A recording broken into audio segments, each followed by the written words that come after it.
Hi, I'm John. I'm coming live from my home right into yours. And I want to thank all of you for joining us for our first ever BDPA Virtual Gala, which is entitled Coming Together. BDPA is in a special place, and the people who are involved here are just deep to all of our hearts. For the next couple of hours, we're going to have a really exciting journey. We're going to get to hear and see from some familiar faces. We're going to get to check in with program directors, and we're going to get to raise some money for this extraordinary organization. Let's all take a quick look to start here at Live Updates, as I'll be referencing back to that throughout our journey tonight. So far we have 28 donors totaling almost $22,000. So to all of you who've already donated, thank you so much. And let's see how big we can make this number over the course of the next 2 hours. So we're going to continue along here, and I want to let everybody know that proceeds raised from this event will go directly toward BDPA. And also, very importantly, BDPA is doing a matching donation of 5% directly to the NAACP for Black Lives Matter. I think that's an amazing contribution from BDPA, and from my heart, thank you very much for doing that. We all know these are really tough and complicated times, and BDPA is really grateful for any amount that you donate, regardless of how large or small that is. And you know what? On top of financial donations, let's do what we do as BDPA people. Let's put our positive energy and positive spirit into building a great sense of community. With that said, let's get this party started.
Wow, what an amazing video. It makes me proud of BDPA. And also what makes me proud of BDPA is their complete commitment to developing the future leaders of our world. So thank you, BDPA. And thank you to all of you for helping support BDPA. Now's a great time to donate. So, ladies and gentlemen, without further ado, I'd like to introduce the CEO of BDPA, Mr. Sean Gullen. Hey, John, how's it going? Great, Sean, welcome. How you doing tonight? Excellent, thank you.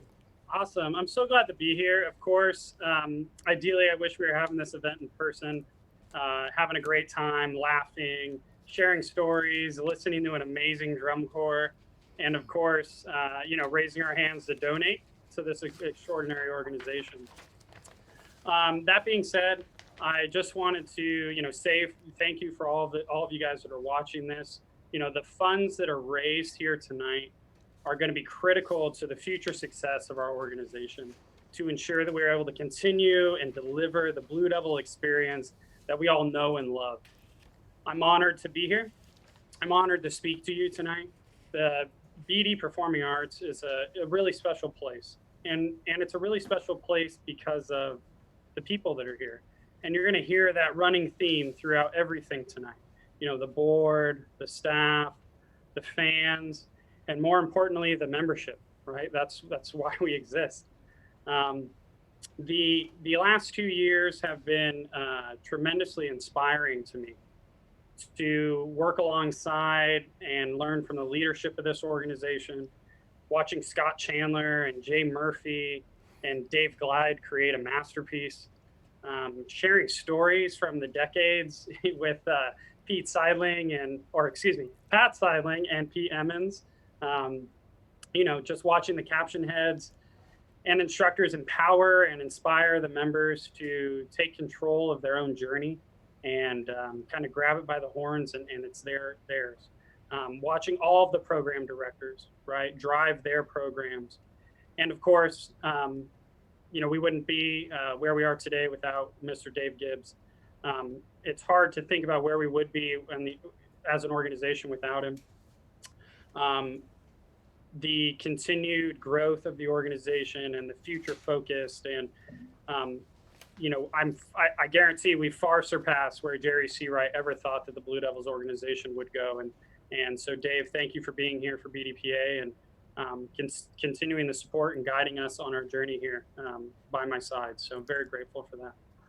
As you go through the night, you're going to hear a wide breadth of and scope of the organization. What does BDPA truly mean? Instilling the positive values and empowering the membership, and overall building, simply put, building tomorrow's leaders, right, that are going to make a difference in this world. The time is critical and crucial for us, right? When COVID hit in April, the world stopped. Our world stopped. BDPA had to cancel all of our programs. We've never had a time like this in our history. No drum corps, no programs, no revenue. Fortunately, we have amazing people here who are able to act quickly and decisively and help us navigate through this pandemic as we focus on the future. And, our goal is to try to stay and be a positive light, a beacon of hope through this for the activity. But we need you, and we need you now more than ever.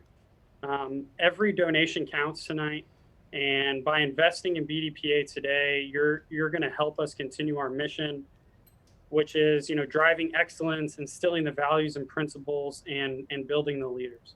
So thank you again for being here, and thank you for the opportunity to speak with you, and let's have a great night. Thank you so much, Sean.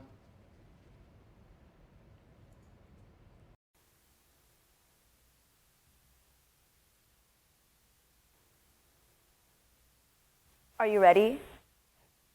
Because I want you to pay attention. I mean, like, really, really, full throttle pay attention. Breathe. There you go. Now, imagine you're tiny and the whole world is huge. And you're not sure how this happened, but you are sure it's something you need to correct. You need to get big again.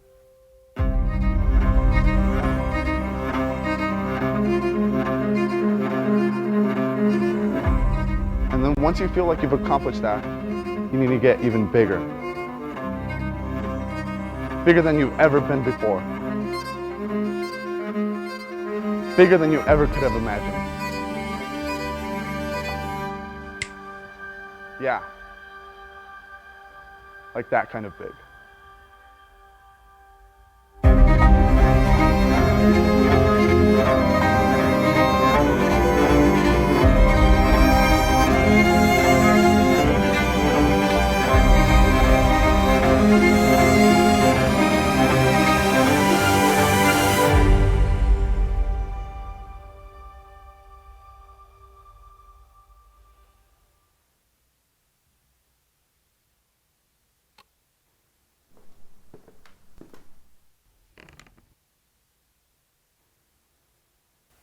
This is the best way I can describe a season with the Blue Devils. At first, you feel tiny and everything else feels larger than life. Daunting. Sometimes, you can feel as though you are grasping at the impossible, being chased by goblins, or or treading water in an ocean of sea monsters. Then, something happens. Throughout the summer, you begin to work as a team with diligence and focus. And ever so slowly, you begin to feel strength again. You build relationships, understanding, and life begins to have clarity. This is a story about unity, connection, and profoundly bonding with others. It is a story about disparate characters who begin as individuals, then rise up to become one.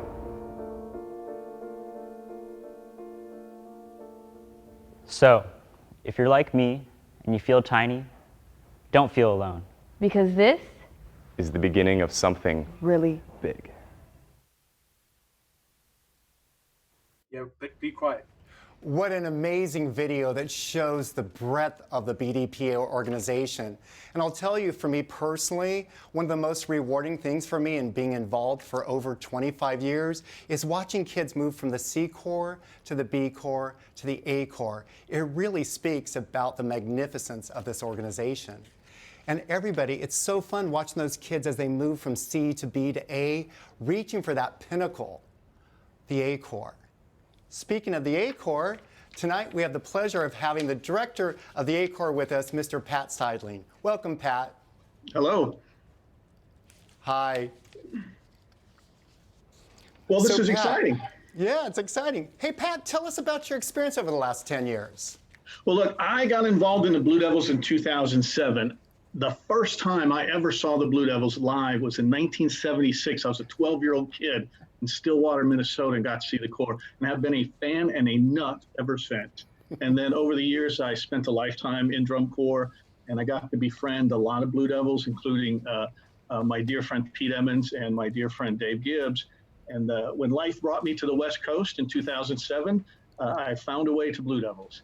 And since then, our son was in the Sea Corps for 2 years. I drove the Sea Corps van. I drove B Corps van. I worked on Devil's Food with the A Corps. I helped Pete find housing sites when he needed it, and just kind of did everything I could. Dave asked if I could help create System Blue camps in education, and we dived into that with both feet. And then in 2014, Pete wasn't able to take the tour, and he said, "Can you take the Corps down the road?" And I jumped at it, and I've been taking the Corps on the road for the last 6 years. So this is just a dream come true. Every day I pinch myself. I'm in awe and a bit humbled to be around the Blue Devils for the last 10, 14 years now. That's awesome. Well, Pat, talk to us a little bit about this year.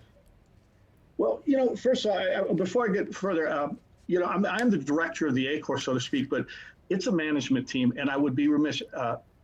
My left hand, my right hand, my conscious Cheryl Miles. If you've been around the Blue Devils for 35 years, B Corps, A Corps, you know Cheryl Miles. And Cheryl really, we finish each other's sentences. She helps take this Corps down the road.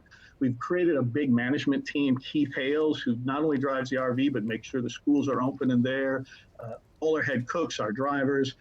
Kristen Lichtenthal, who was a wonderful drum major for us a few years back, has been on our management team now, and she's our future. And a fantastic trumpet player from a few years ago. He's even a better band director now, Cameron Guerrero. That builds up our management team, and that's the team who takes the Blue Devils down the road.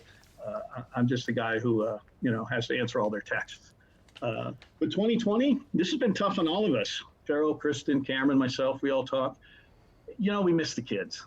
That's just the bottom line. We just absolutely, they keep us young. They make us feel young. It's the whole motivation for doing this. And that's tough. However, it's been encouraging to watch all the social media and the videos of all the cool things they're doing. I think later in this show, you're going to see some of the members' performances, and it blows your mind. It just blows your mind. So we're trying to keep the fires going. Every Sunday, the Color Guard gets together and does rehearsal events and training and communicating and bonding. The brass section, I'm sure you all had a chance to see the tribute to Jim Ott and Dave Dugan, that Takes the Clouds Away piece. If you haven't, I think you get to see it later in the show. The drumline's been doing this really fun thing called Hackfest, and that's just been so fun to watch, and all the guest judges have been on there. And so that keeps everybody involved. Some of the members have gotten involved on our System Blue camps that we're doing virtually. some of the members have been getting involved in teaching on that, and their feedback, they just love doing it. And we're trying to keep the fires going through that. And while also encouraging them to take care of their lives now, because if things go right, we're going to hit the ground running again real soon. So get those summer classes done now. Pat, thank you for everything, and thank you for everything that you do for BDPA. So, guys, what I want to do is take a quick look at our donations. So it looks like we've gotten many more people donating, and the dollars are going up. So I'm really excited and want to just keep saying thank you, and let's keep contributing because we can really use this. You guys, coming up next is going to be a unique at the history of the Blue Devils. And we're going to get back in touch with Dave Gibbs, our Senior Executive Director. So as we get ready to hear out Dave, I'm going to ask everybody to take a look at your donate buttons and see what you can do for BDPA.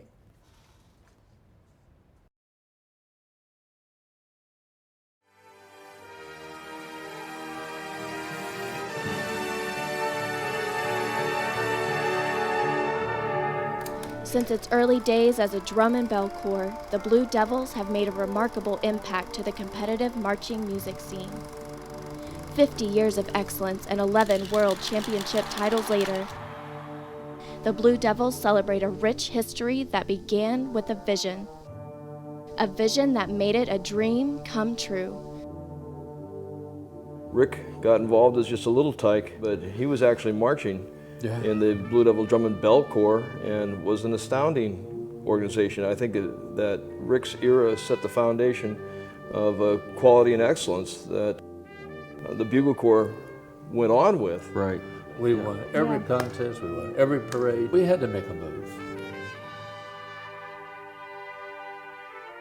In 64. 64. Mr. Odell said, "I've had enough." And I said, "Well, I'll take it."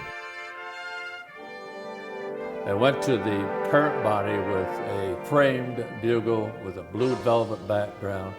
But I said, "This is where I want to go."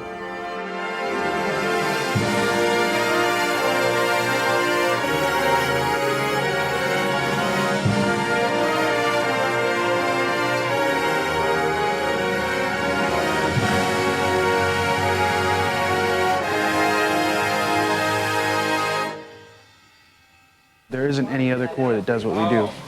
I was happy that I made it. I didn't think I was going to make it. There was always a sense of destiny. 76 was a hallmark year for the drum corps.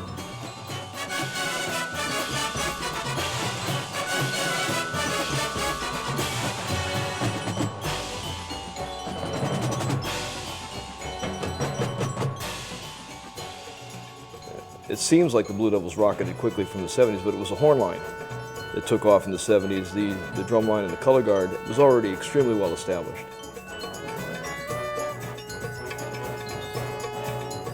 '23rd to 9th to 3rd to 1st.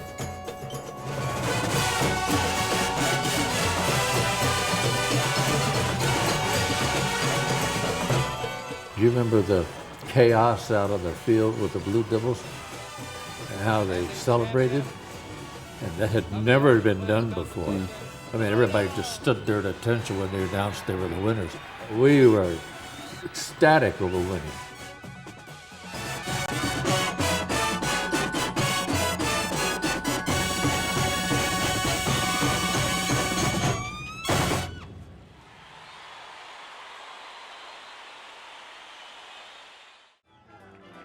One of the successes with the Blue Devils organization has always been the high quality of staff we've had. Mike Moxley, Wayne Downey, Dave Gibbs.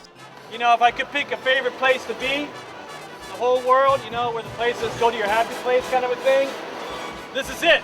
Right here in the middle of a lot of blue. That's my happy place. You finally have the right to say, game on. Game on. You can throw down the gauntlet now, folks. That was hot. Teaching I can do in other places, but when I'm teaching with the Blue Devils, I'm teaching with the best organization, in DCI, in WGI. If I'm asking you to do anything in the next 3 days, it's love your show, perform your show, and affect other people. I think it's unbelievable what it's progressed to from a spectator standpoint.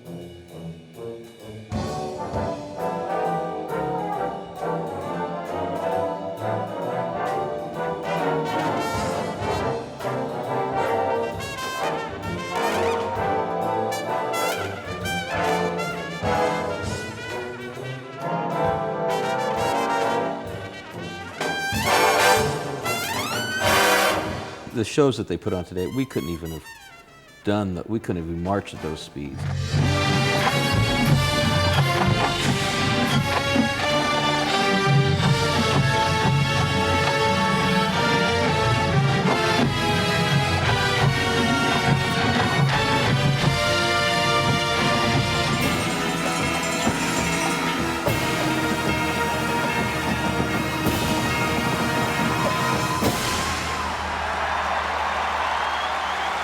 Ladies and gentlemen, the Blue Devils. I think it's that you're out there taking a chance on yourself. Like, you could totally mess up and you just don't know it, but that's why we practice so hard the way that we do. I just admired them, what they went through to be in the Blue Devils. It's a tough road when you come and join the Blue Devils and you decide you want to commit to being the best. The Blue Devils has taught me a lot about life. Drum corps made me the person who I am today. All right. The best thing I've learned from Blue Devils is just go for it. I think I'm a better person just for taking those risks. Just go for it. It's taught me to be a stellar individual. Working hard at everything that I do. Every year, people look up to the Blue Devils. Oh, what'd they do this year? What'd they do this year? A Blue Devil is an icon. People will wear the uniform after you. Nobody pushed anybody. They wanted to be good. It's the individual that wears the uniform at that moment that creates what the Blue Devils are. Just got to be the Blue Devils. Whatever you see, year to year, just try to carry that onto the next year and make it that much better. You just keep on living up to it. It doesn't matter if I'm in first place or 11th place or 27th place. I'm a Blue Devil. Was there any doubt that we were ever going to get there? No. I had never heard questions. Not even when we broke down the first day of tour in 1973? Which is a great story. The lowest points of my life. This drum corps started its first day on tour with a breakdown. First time we ever lost a bus, east. not even 3 hours out of town. We were Colfax. And you turned to the corps and said, so what do you want to do, guys? Yeah. You want to go home or do you want to keep going? We were in it. Dad brought a bus up, I remember. He took the old one back. And we were all looking at you like, how could you even think we would want to turn back? That's what I wanted to hear.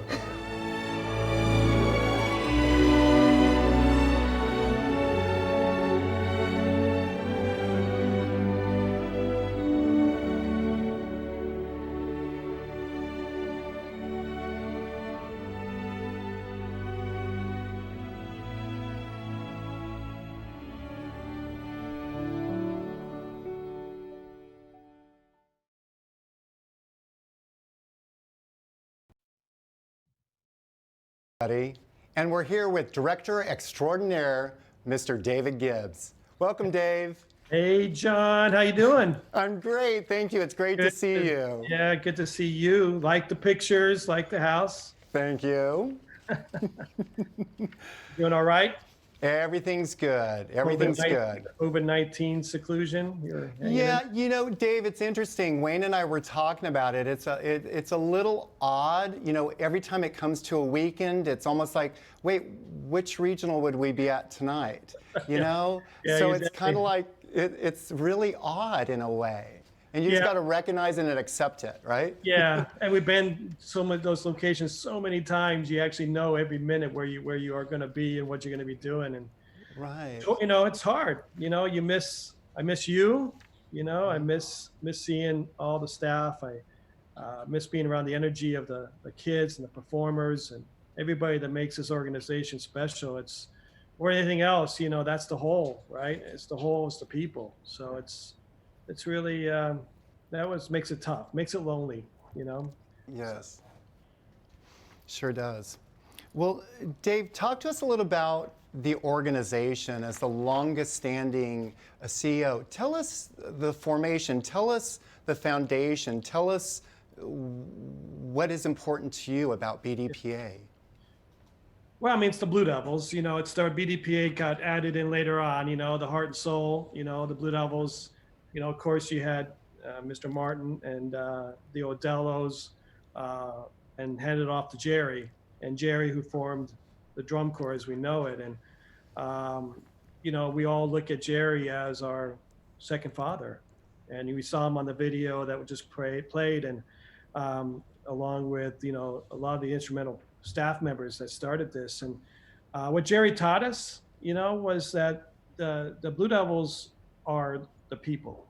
It's what makes up the organization. We're not a bunch of horns and drums or blue, the color blue. We're about the people that make up this organization, and the bonds and the love and the friendships that we have that last forever. And that experience of what we achieve, the risks we take. We heard that on that video. It's just remarkable. So our DNA is the people, and we lost Dave Dugan this year, and I kind of said this in the Facebook post. He was a heartbeat. He really guided us on to who we should be about. We should be classy. We should be humble but competitive, and we wanted to be able to have this experience together. So there's so many people that make up this organization, so many people that sacrificed. It's actually humbling. Yeah, that's wonderful, Dave. And one of the things I want to do right now is to thank everybody that made this organization who they are, because it takes sacrifice. In all those 70s core, anybody from the 70s, it was a local core that didn't even know, we got on buses. We didn't even know where we were going to go. Broke down more than we probably rode in the bus. We were probably more times outside the bus pushing it. All those early staff members, from Terry Schalberg to Ron Minke to Jim Ott, to, of course, Wayne and Mike and all the mainstays, all the sacrifices.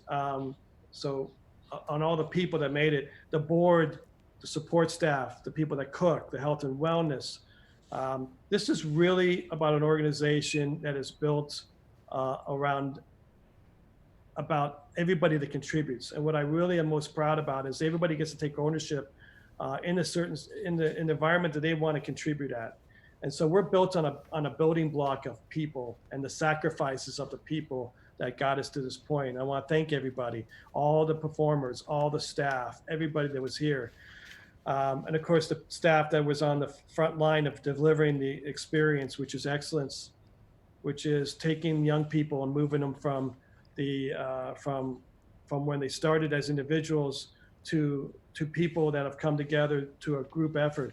As I tell the core a lot of years, is you're as an individual, you're just one person, but when you come together with 153 other people, you get to go to places you've never dreamt before, and the staff gives that experience. So there's so many people that made this organization to where it is today. It's, again, humbling to be in the position I have been in, and I am so happy and excited about what Sean and his team are going to do in the future, because I'm really excited about the potential for this organization. But right now, John, we got a situation that we're shut down, and it's not what anybody wants. We have, we're all everybody in this activity is dealing with funding issues, and we need everybody's help. And as Jerry, and the story of the first trip out of California, and the bus breaks down, and Jerry turns to everybody and says, "What do you guys want to do? I guess we go home, right? I guess we go back. We gave a nice try. We made it 40 miles. Nice try." And everybody in the 70 scores, and this was the mentality of the 70 score. Are you kidding? We're going forward. We're not going back. We're going forward, and we're going forward to greatness. We're going forward to our destiny. We're going forward. And that commitment with a group of people to be able to sacrifice from that point and all the many years past that point have come together. And so I guess that's what I'm asking now, is that right now we need everybody. And if you can't give money, come and help, come support us, come be with the kids, do whatever you can. But right now we're financially, our bingo game's completely shut down. We're trying some crazy ideas, but we need your help in order to keep delivering this experience and keep the Blue Devils another 50, 60 years in the future. And that's my dream. The Blue Devils will be stronger and greater every year as we go. And we need everybody's help right now. So I encourage everybody to hit that donate button right there, and do the best you can. Give what you can. Dave, thank you for everything you've done, continue to do, and thank you for being with us tonight. All right, John, good to see you. Good to see everybody. Thank you everybody for joining. Thank you. The day I fell in love with the Blue Devils was at my very first camp in April 1975. I fell in love with Blue Devils, I would say probably in 1986. 1985 championships in Madison, Wisconsin. It was at Camp Randall Stadium in 1992. Fully was probably in 95 finals, which when I first saw them live. For me, it was the fall of 1993. Allentown, Pennsylvania in 1976. Well, I remember exactly when. I was marching Blue Knights in 1990. We were at Whitewater, Wisconsin, Warhawk Stadium at the time, and my soprano section leader asked me what I was going to be doing for next season. And the thing is, I heard this sonorous, beautiful sound coming from the field, and it happened to be the Blue Devils on the field. And I just pointed, and I said, that's what I'm doing next year. I have to. Good evening, BD World. It's wonderful to see all of you tonight and to be a part of this inaugural celebration. I'm Kathy Sirksness, Chief Operating Officer of BD Performing Arts. No doubt, these past 4 months have challenged our organization in ways no one would have ever thought imaginable. But it's been in these darkest hours that we demonstrated our entrepreneurial spirit, we rediscovered our creativity, and we quickly learned how to do more with less. We discovered the true strength of the brilliant light that is within ourselves that will never ever be dimmed, no matter what each new day brings. The Blue Devil spirit is alive and well, so stand with us tonight to help secure our future. Your gift is vital. I look forward to seeing you on the road sometime soon and wish you an enjoyable evening at the gala. Stay safe, stay healthy. Cheers. Hello everyone, my name is Efren Hinojosa. I'm the Corps Director for the Blue Devils B Corps. Our membership is between 14 and 19 years old, with members coming from all of California. One of our goals is to give our members the training they need so that they can move on to a world-class corps of their choosing. It doesn't always have to be the A Corps, but we want them to have the opportunity to be successful wherever they decide to go. Coming together has been very important to the members and staff as we've gone through the loss of the 2020 season. We started off great with 400 auditionees at our December camp. As we were moving through the beginning part of the season, we quickly found ourselves dealing with the highest talent level we've had in the last decade. Our caption heads took it upon themselves to continue to meet with our members to keep providing them with the education they would have received over the course of the summer. The brass did a few virtual ensembles. The color guard did weekend technique blocks, and the percussion section did monthly meetups. Given the circumstances, we wanted to make sure that we also focused on the members' social and emotional well-being. That's one of the reasons why coming together was so important, so that we could check in on every single member, provide them with the opportunity to socialize with the members of their section, and also just to make sure that we were there and present should they need anything as we went through the course of the summer. Now more than ever is an excellent time to give back to the Blue Devils organization, which has provided so much for our members and our alumni.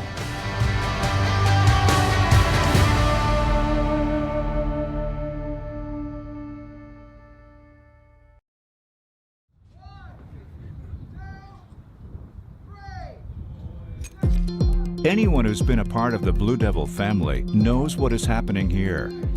This is the Corps Photo, an event that is part of the well-known Family Day, a day where all branches of the BD organization come together to celebrate the growth that has taken place over the past month. Today is Family Day, one of the most exciting days of the season, of course, where the B Corps, C Corps, and A Corps get to come together and just have a nice picnic, get to know each other. Just watching everybody play Frisbee and whatnot. A lot of the B Corps, C Corps, and I think I see some A Corps people over there hanging out. It's pretty cool seeing them play and just being a big happy family. Yeah. Awesome. It is a day to celebrate the history while inspiring the future. I heard about the Blue Devils because both of my parents were Blue Devils, and so my dad marched back in the 70s, and so did my mom. I first started with the Blue Devils baton twirling classes. My mom found a flyer at school, and so she signed me up. My mom never did drum corps. My parents didn't even know what it was. And so they just kind of like threw me into this world of pageantry and the marching arts and stuff. And then 15 years later, here I am for my last family day. I joined the C Corps in 2005, and I stood next to the other people in the A Corps, and I thought to myself, you know, one day I would like to be in their shoes, and now here I am like 11 years later, and I'm finally aging out. For Family Day is always super fun because it just reminds me of what it was like when I was in B Corps, and I looked at the A Corps members and I was like, they are the coolest people to ever walk the face of the planet. Because I watch these people like on YouTube videos, and then I see them in face, and I'm like, wow. These are actually like real people. Like they play like this, and they're really good. And it like always pushes me to spend more time doing drum corps right after I finish homework or something. It's more of like we get to see what they do during their show days. And like, it's like the people we look up to the most. I didn't know how much of a family was at BD. Like it's a lot more family oriented than I thought it was. I like watching all of the younger kids look at the A Corps kids. And it's always, I like watching all the C Corps kids go to the end of the section and then have all the A Corps kids and B Corps kids like wave them over and be like, it's okay. Just because we're tall doesn't mean we're scary. This organization has given me so many opportunities and so many friends. All my best friends have come from the Blue Devils organization and even back at home. So I'm truly grateful for this day where we get to just relax and just be with our Blue Devils and just let all our worries go away for the day. I love Family Day. There's really nothing else I could say about it. It's just so family oriented, and you feel so comfortable performing for people who love you. So it's definitely something really special.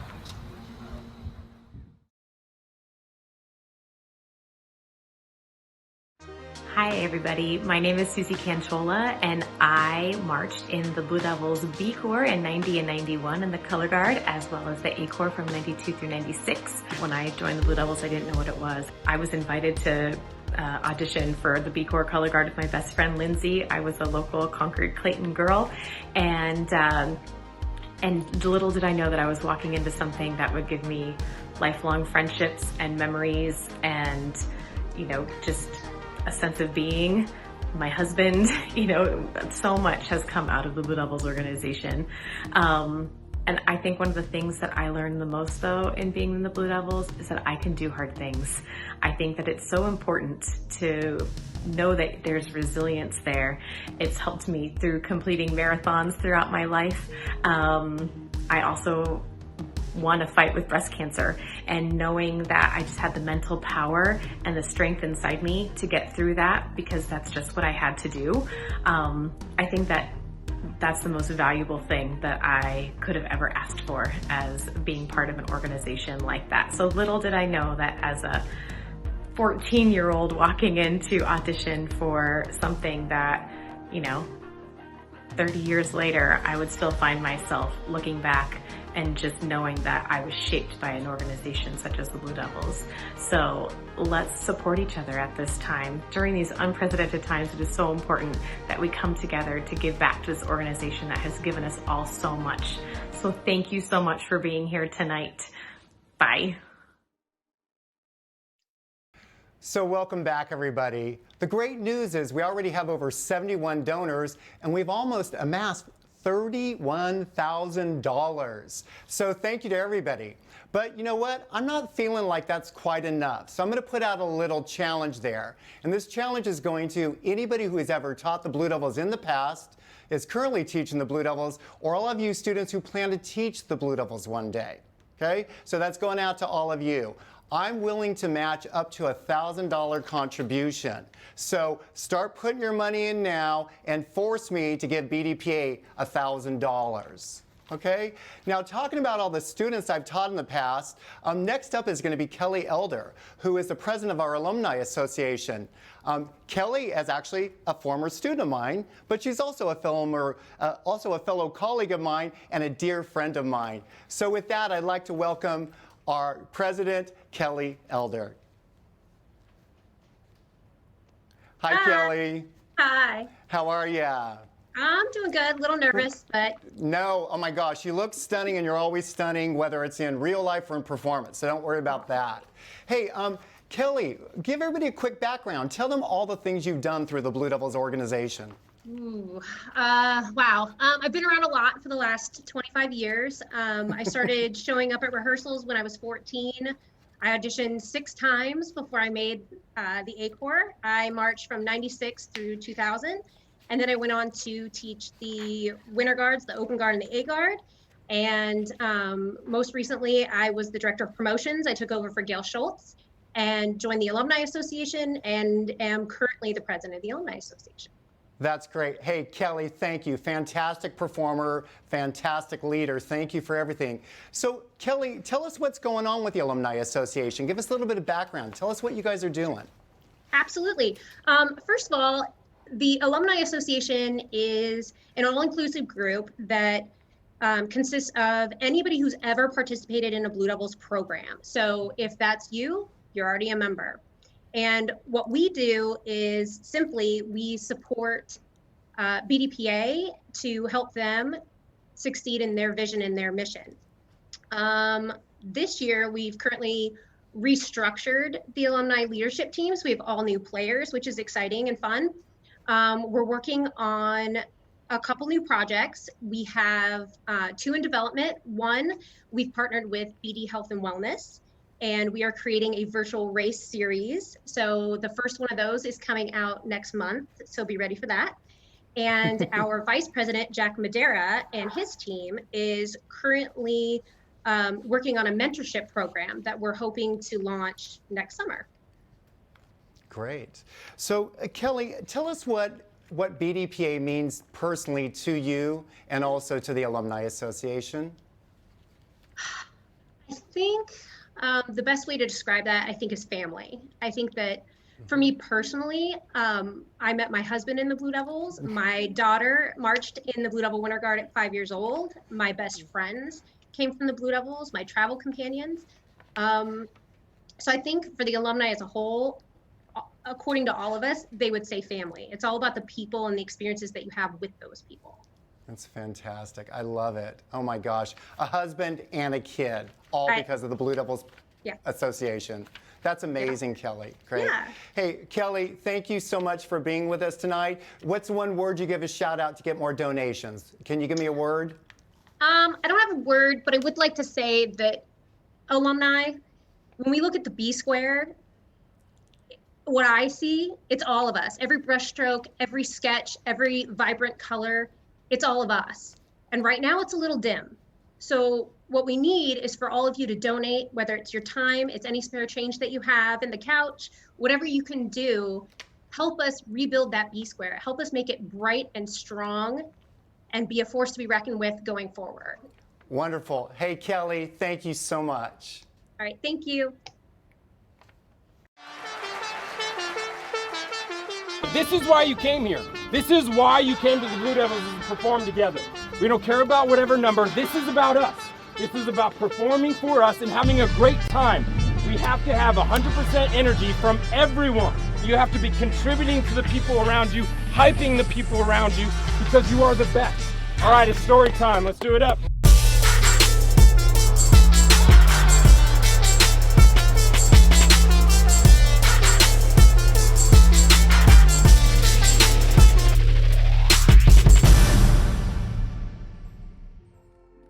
Hello, fellow Blue Devils. My name is Yoko Usui.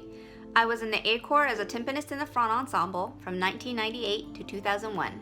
Being an Indiana resident, I've had the pleasure of being close to DCI for the last decade plus, and I would have to say that one of my favorite productions is the 2017 Metamorph show. The 1997 theater show. I really enjoyed the 98 show. My all-time favorite is 1988. Definitely Inc. 2015. And my favorite moment from that show, I think, would have to be the ballad. It's impossible to pick any specific moment, really, but if I was forced to, I would most likely choose the ending of the ballad from the Fellini-esque show in 2014.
Amazing.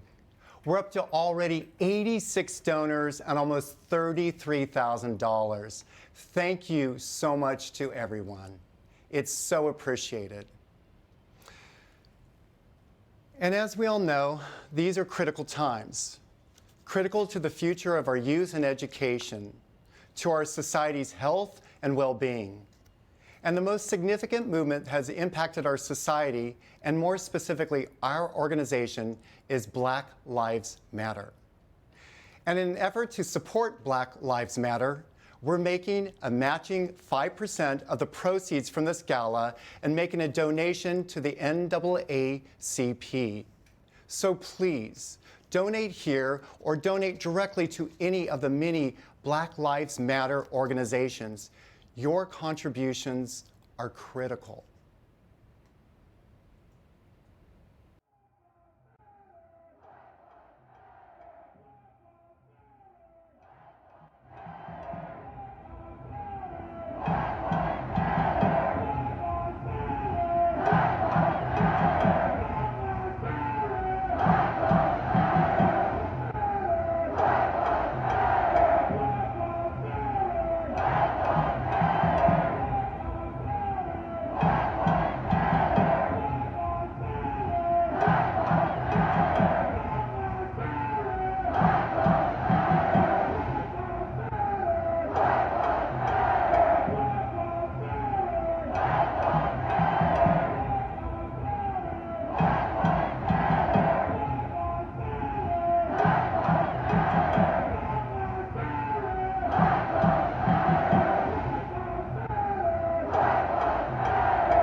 It's such a powerful and reflective moment for all of us.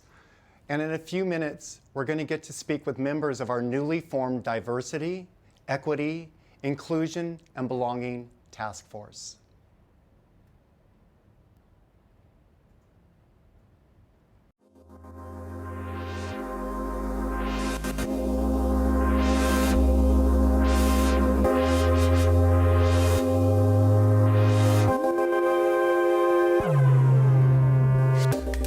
We have some major projects happening this year. We're going to be starting the Health and Wellness program.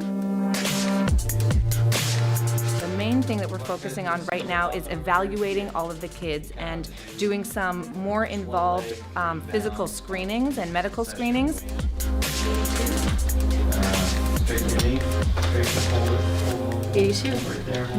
So we've got 4 stations at this point. We've got their vitals as well as height and weight, blood pressure, respiratory rate, those kinds of things. And then we have 2 physical therapy stations. One is an upper body station where we're measuring range of motion, flexibility, strength. And then we have a lower body station where we're doing the same thing and then also functional tests like squats and jumping and things like that.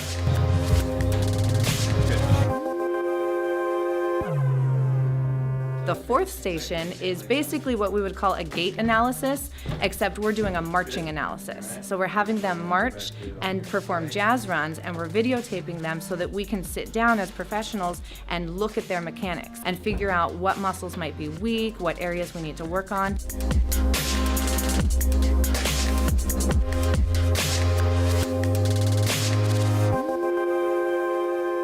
And then lastly, we're doing postural assessment. So they're going to be standing and doing a frontal plane view and then a side view and see if they're having problems with their neck or with their low back. And all of these things are going to be clues for us as to what's going on with their body. And then when we find problems or impairments, we can create training programs to help to make them better.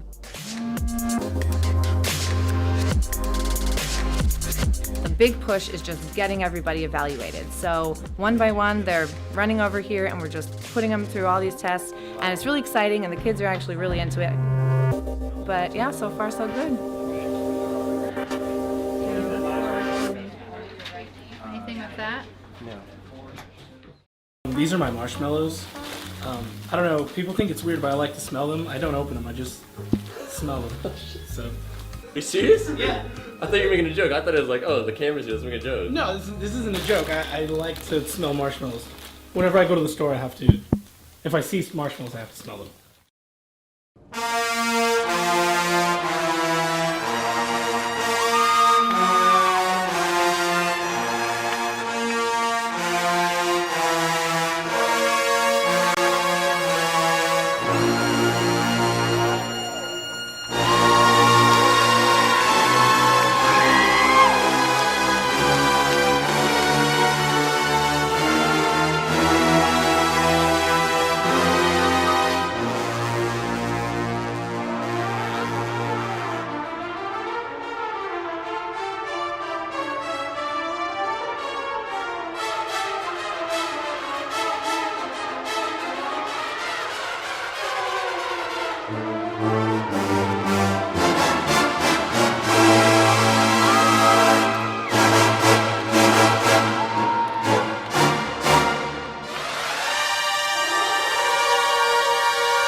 Hey folks, my name is Ben Nadler. I'm the BD Performing Arts Director of Products and the Director of BD Entertainment.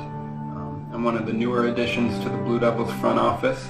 Actually just came up on my 1-year anniversary in May, and it's been quite the year to say the least.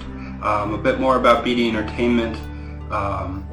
The best way I would explain it is kind of as the professional entertainment department of the Blue Devils. They're simply entertainment experiences for our clients, right? And that includes professional sports teams, production companies, and TV, film, music videos. We do private events and corporate events and so on. Currently we provide 3 NFL drum lines, a brass band for the Golden State Warriors, and have done hundreds of custom events and performing groups across the Bay Area, across the country, and abroad even. And 2020 was a really big year for BD Entertainment. Within the first couple months we had 3 of our biggest events we'd ever done. At the start of the year we sent our 49ers drumline to Miami to participate in events around the Super Bowl. We collaborated with BTS, the K-pop group, to be in one of their newest music videos, and then they actually sent us with them to New York City to perform with them on The Tonight Show with Jimmy Fallon. And then the last thing we did recently was we partnered with Extreme Music, which is essentially the music production arm of Sony Entertainment, to create 2 Blue Devils drumline albums, which can now be utilized in TV, film, and commercials. So a lot of really exciting things coming out of our department, right? Specific to the Blue Devils programs and our activity, I would say BDE exists to answer the question, what does the performer do after the Blue Devils programs or after drum corps, right? There just aren't many high-level outlets after our activity, right? So BDE exists to answer that, to provide high-quality, professional, paid performing opportunities for our cast that is involved, right? And through another lens, BDE actually exists to create moments where performers can come together as a group and perform their craft at the highest level possible in front of thousands of cheering fans. And they get paid to do it, so not a bad gig. But an unfortunate reality of the pandemic is that live entertainment, for the most part, has dried up. And BDE is an important revenue stream for the organization, but with live entertainment, dries up this revenue stream. So now, since we can't meet in person, we ask you to come together here and support one another. Now more than ever is an important time to give. And you have the power right now to affect positive change with your giving. And we're very appreciative of any and everything you can provide. So thank you again, and we appreciate you being here. Take care.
Well, thank you so much to our health and wellness team. And guys, we're at the top of the hour. So let's honor the health and wellness team, and everybody take a quick second here. Let's get some wrist stretches in from being on your key, donating lots of money. Let's get some shoulder shrugs in. Let's get some neck releases in.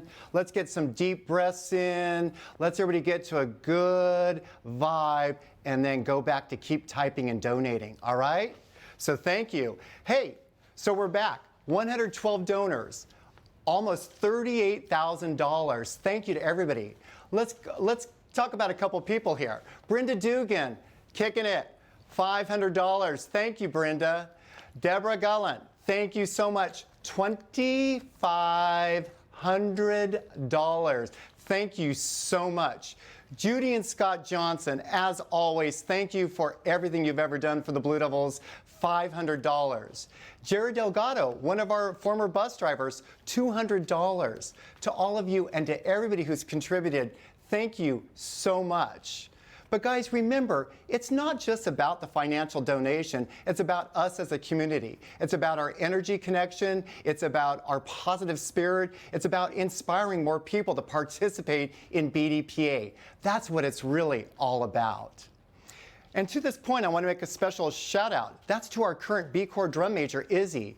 You probably saw some of her artwork at the very beginning of the show, and you're going to see a little bit more about it soon. That's Izzy using her talent to help build the power and the heart of the BDPA organization. Also coming up, we're going to have the amazing Scott Chandler Zooming with the even more amazing Michael Cesario. That's one you don't want to miss. And when we come back, we're going to get a great visit with our board president, Donna Batchelor.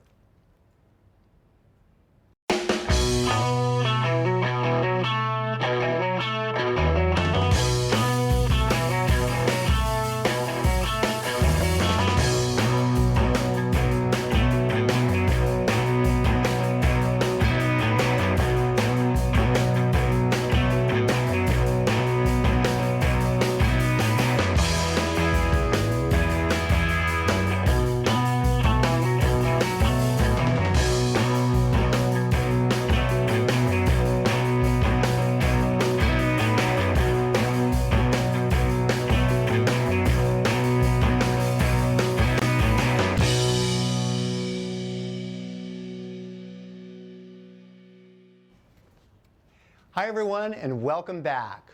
Well, we have our board president, Donna Batchelor, on the line with us. Hi, Donna. Hi everybody. Hi, Blue Devils and Blue Devil family. Great. Donna, we're so happy to have you with us. Tell us what's going on. Well, actually, I'm missing seeing everyone in person, live and in person. A special shout out to the brass staff. My house was much too quiet this spring. Normally I have the revolving door, but not this year. But I did hold all of your special projects. So they're here waiting for you all next year. And, you know, hopefully everybody will, you know, come out next year. We'll get to see each other in person. In the meantime, as you all know, on April 1st, everything shut down for us. So as hard as we've worked over the years to diversify our revenues, all of our diverse revenue streams went down. So we really, really need everybody to step in, step up to the plate, give $10, $20, whatever it is that's comfortable for you in this time and in the near future. And I have a special announcement. I've been texting with our board members, and the board members are stepping up to the plate and donating a matching fund. And we are up to $32,000, dollar for dollar. Everybody up to $32,000 is getting matched by our fabulous board of directors, and I can't thank them enough. These people, really diverse skill sets and you know, hard workers, and it's really great to see everybody out here tonight doing, you know, helping out, pitching in, performing, and reminding us why we do this. Great. That's wonderful, Donna. So, Donna, you were talking a little bit about the brass players, the revolving door brass players. Can you give us one quick funny story? Favorite moment of having a brass player in your home? Well, let's see. We do have a little bit of a rule: what happens here stays here. But let's see. I think maybe the Tater Tot Gang. There's a Tater Tot Gang, and you know, we set up a really what we thought was a beautiful visual setting, and we got on the phone with some of the visual staff, and they said it was too staged, overstaged, I think is what they said. So you know, Tater Tot Gang, hopefully we're back next year, but keep texting our Tater Tot photos. Beautiful. Well, Donna, thank you for everything you do for BDPA. Thank you also for sponsoring kids. Take them into your home. That's part of our family. It's part of our unity. Thank you for everything you do. Thank you, John. Bye. Hi, everyone. My name is Annette Odello, and I've been with the Blue Devil organization since 1957. That's when my parents, Tony and Ann Odello, founded the activity. About 10 years ago, I created the Special Needs Color Guard. It's been the most challenging and rewarding teaching experience of my life. I am forever grateful to the Blue Devils and to all of you for supporting this activity. Let's all come together and continue to push to help the Blue Devils through this difficult time. Thank you.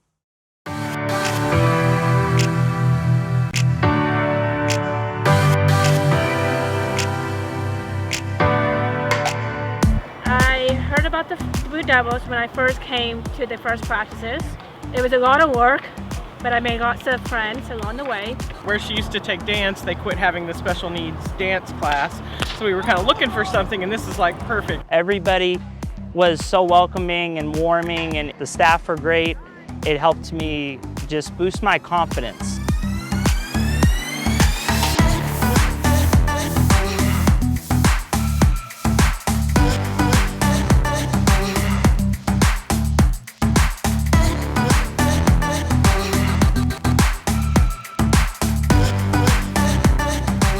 Go for it.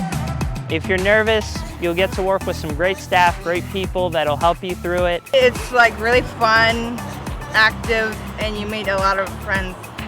The best part is the teachers because they are like really nice. I mean, these kids, when they get something, and it doesn't, they don't just smile, their whole body smiles. It makes me prouder and happier and stronger being part of a big family that supports each other and being surrounded by people that I care about.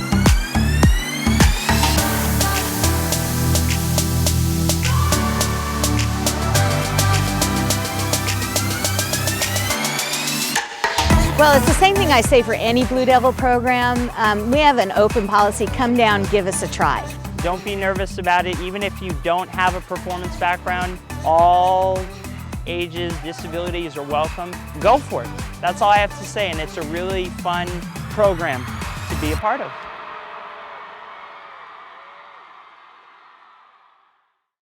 Hello everybody, and greetings from Houston. My name is Sean Sims II, and I am a very proud alumni of the Color Guard of the 1994 Concord Blue Devils Drum Corps. Part of the magic of drum corps, a lot like live theater, is that it is new and unique every time you see it. And yet, just like everybody who has ever seen a Blue Devils live performance, the show itself succeeds in shocking and stunning us and catapulting us to our feet as if it were completely new. And the memories that we create as Blue Devils are no different. Whether it's the picture you took, the memory you shared on social media, the stories that you tell to your kids' kids. Every time we revisit those moments, each moment is reborn into something completely new. As Blue Devils, we are afforded the privilege of having so many of our memories founded in golden conditions that every single time we bring up those memories, it's as if we were visiting them once again for the very first time. I am reminded and given the most wonderful example of the best love and unity ever. Best love and unity ever. Blue. The Blue Devils, man.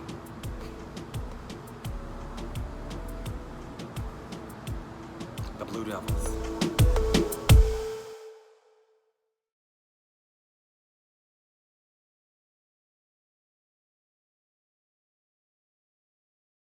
Hello, my name's Rick Odello. I'm a Blue Devil alumni. I am the current director of the Blue Devil C Drum and Bugle Corps. The Blue Devil C Corps has the youngest age members of any of the Blue Devil programs. We want to teach from the beginning and have a lot of fun doing it and have a little competition also. Coming together right now is super important. We need your support more than ever. So let's come together and support one another. Now more than ever is an excellent, important, vital time to give. Thank you so much. Hi, my name is Izzy Cristobal, the drum major of Blue Devils B. I've been marching for about 5 years. I started out in the C Corps in the front ensemble for 16, and then 17 and 18, I was the drum major of C Corps. And then in 2019, I was the drum major for Blue Devils B. 2020 would have been my year that I continued being a drum major. However, of course, the season was canceled due to COVID. So during my free time for the summer, I took up an interest in doing art and graphic design. I was able to do this with the help of my little sister, Callista, who was also in the C Corps. I run an Instagram called Art Major Dropout, which you could find me right here. In the Instagram, I do commissions for graphic design, whether it be an action shot or just any kind of pose. I want to wrap this up by saying thank you to the BD and BDPA organization for giving me this opportunity to be part of the BD 2020 Gala. Not only helping out with the gala, but also giving me opportunity to lead the Blue Devils B and also give the opportunity for my siblings as well to march the C Corps. BDPA has really inspired me as far as making graphics and inspired me to just become a leader in who I am today. It has given me an opportunity to make new friends and just do music. All in all, I hope you guys are enjoying the BD 2020 Virtual Gala. March on! I get that feeling when I get to Mars.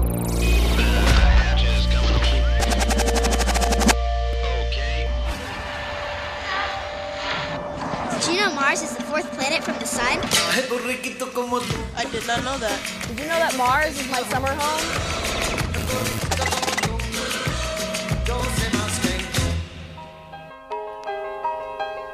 Mars is about 15 feet above sea level. The bay's right over there, Excuse me, but there's no water on Mars. Yes, but it does have the highest known mountain in the solar system. Come on. I don't remember the beginning of Mars, actually. And we called it Mars because literally there were craters everywhere. The field was craters. I remember dropping a stick and I never saw it again. The reason is the change in the temperature. It's dry, it's windy. It's freezing at night. Desolate. But here, everything's different.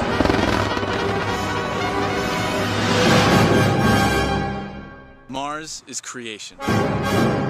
Mars is joy!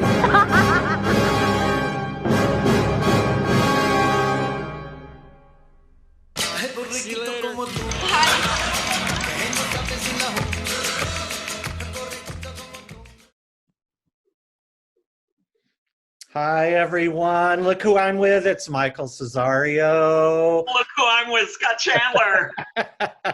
Michael is the principal designer and who I have the great pleasure of working with at FJM and has for years been influential with me and with the Blue Devils and with the activity as a whole. All the marching arts. You are a legend and I love you.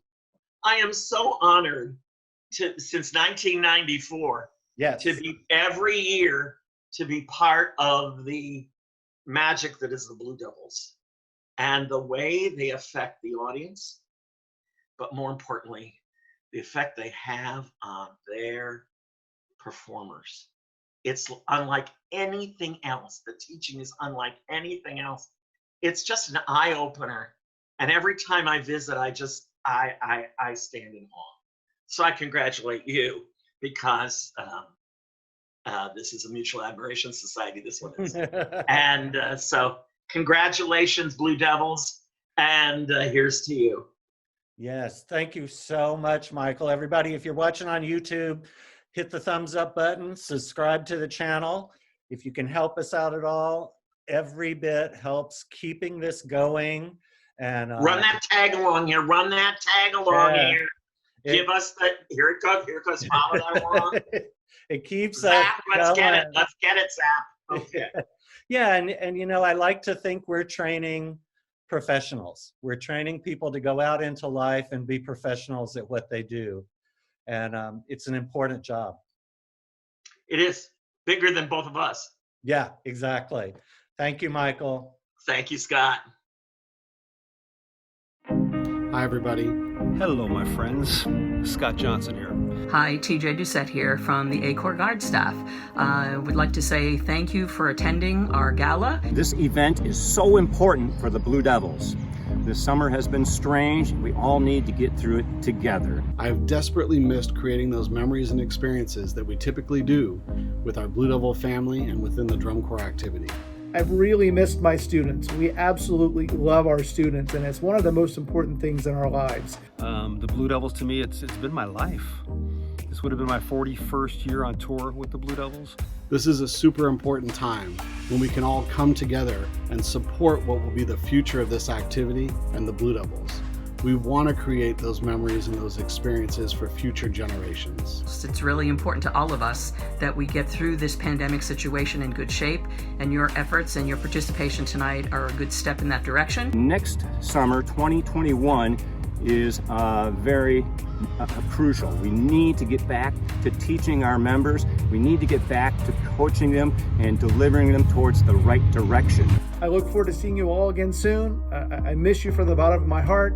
And I can't wait till we can be back together again and drive the future of whatever this activity is going to hold.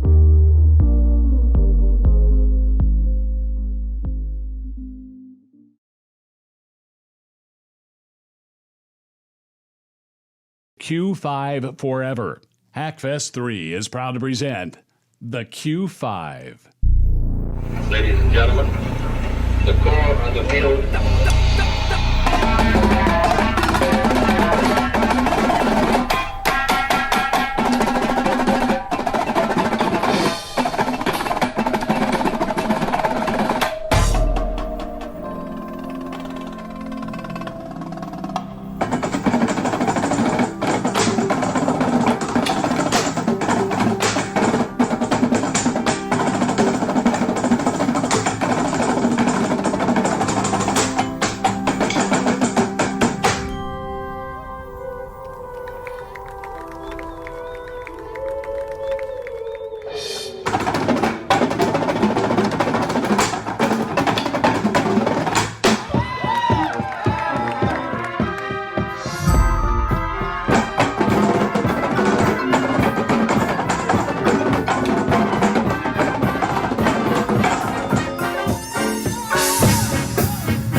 Gala ist eine altertümliche Spielform der Verhandlungs-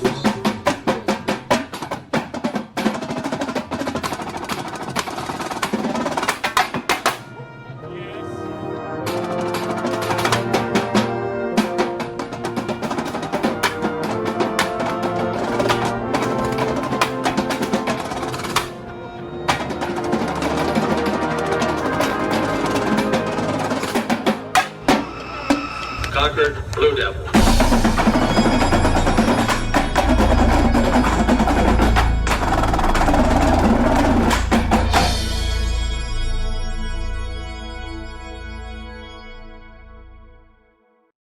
こんにちは、カイトです。こんにちは、池田ひかりです。こんにちは、山崎匠です。こんにちは、古賀恵美です。コンコードブルーデビルスカラーガードをしています。今年コンコードブルーデビルスでユーフォニウムをやっています。2013年コンコードブルーデビルスのスネアを叩いてます。今年コンコードブルーデビルスでカラーガードを担当します。やっぱり最初に来る壁としてはやっぱり英語があって。Alright, I think you play too soft here. Too soft? Yeah. On that part? Uh-huh. Yeah, right They're all listening to you. Okay. Okay? So you gotta be perfect. 日常会話の英語ももちろんですが Okay. It's Poles, Laura, Mhm. you. Yeah, yeah, It should go Poles, Hikari, Laura. Okay. So I'll talk to her. Cool. やっぱり言葉が伝わらない分うまく人と関わることもできないし自分を出せることができないので間違えないようにしようっていう強い気持ちを持ってやっています。毎度毎度そのブルーデビルスのみんなに助けてもらってやっぱり大事なことはその英語が話せないからそのおじきついて話すのをためらわないことだと思います。やっぱり自分から積極的に話しかけることで相手もより頑張って伝えようとしてくれるし自分から向かっていくこと大事だと思います。今何時 Yeah. Really? 今何時 今何時 That's what time is it? Yeah, what time is it right now? 今何時私の先生が2010年ブルーデビルスのカラーガードをしていてその先生に勧められて去年オーディションを受けようと思いました。そしてブルーデビルスがとても大好きだからです。ブルーデビルスのショーを初めて見た時一番感じたのが他団体とは比べ物にならないインディビジュアルのレベルの高さです。自分はどんな風になれるのかとすごくワクワクした気持ちでブルーデビルスに来ました。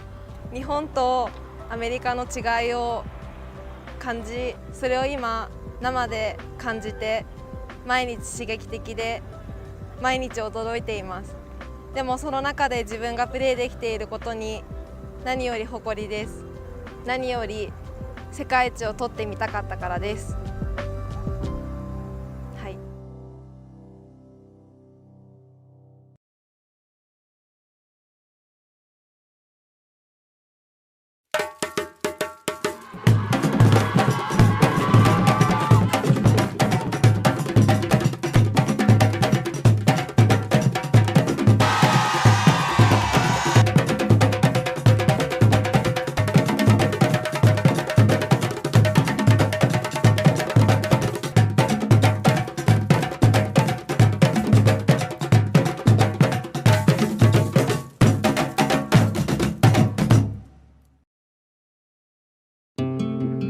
Good evening. My name is Pete Emmons.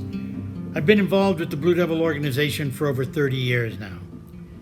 I've served as a visual designer, visual instructor, special events coordinator, tour director, and corps manager.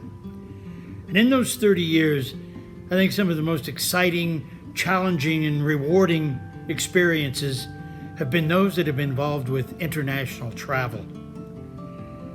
Now, although the Blue Devils have been a dominant force in the competitive landscape in the world of pageantry for over 50 years in America, international travel has also been a major part of the fabric of the Blue Devil organization for many years.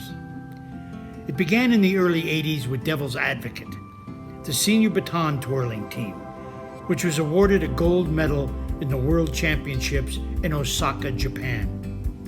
They also appeared in Canada, Italy, the Netherlands, and France. Then, in 1988, the Blue Devils percussion section performed for what would be the first of many Blue Devil visits to Japan. In 1992, a small corps consisting of approximately 75 performers laid the groundwork for larger contingents of Blue Devil ensembles by traveling to Nice, France, to participate in Carnival, with appearances in Netherlands and throughout France. In the late 90s, the Blue Devils established the One Music, One World initiative to provide international education and performance events to bridge cultural, economic, and political divides, and to establish a lifetime of shared social engagement of youth. To that end, Blue Devil ensembles have appeared in over 20 countries, including most of Western Europe, Japan, Taiwan, South Korea, Malaysia, Guatemala, Mexico, and Lithuania. The impact that international travel has had on members of Blue Devil programs and the audiences worldwide that they've entertained is immeasurable. And not only have our talented members performed for tens of thousands worldwide, they've also presented educational clinics and hands-on instructional sessions in almost every country visited. The positive energy these young people have experienced has had a major impact and has provided life-changing experiences for all. As you can see, international travel is truly an important part of the Blue Devil experience. And we ask you for your help in supporting these programs. These programs that bring young people from all over the globe together to celebrate life through music, the purest form of expression. We are committed to explore all that one music, one world can be. And your generous donation is vital and will help us continue to fulfill that commitment. Thank you for your time, and we hope to see you at a show in the future, no matter where in the world you live. Enjoy the rest of your evening, and do it up, Devils.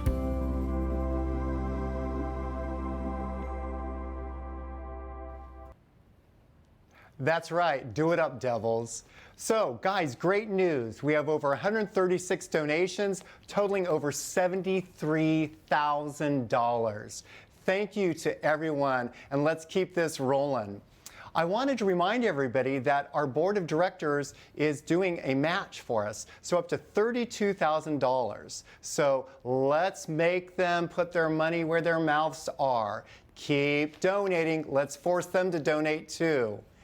And also, I want to remind everybody that BDPA is actually doing a contribution to NAACP for Black Lives Matter.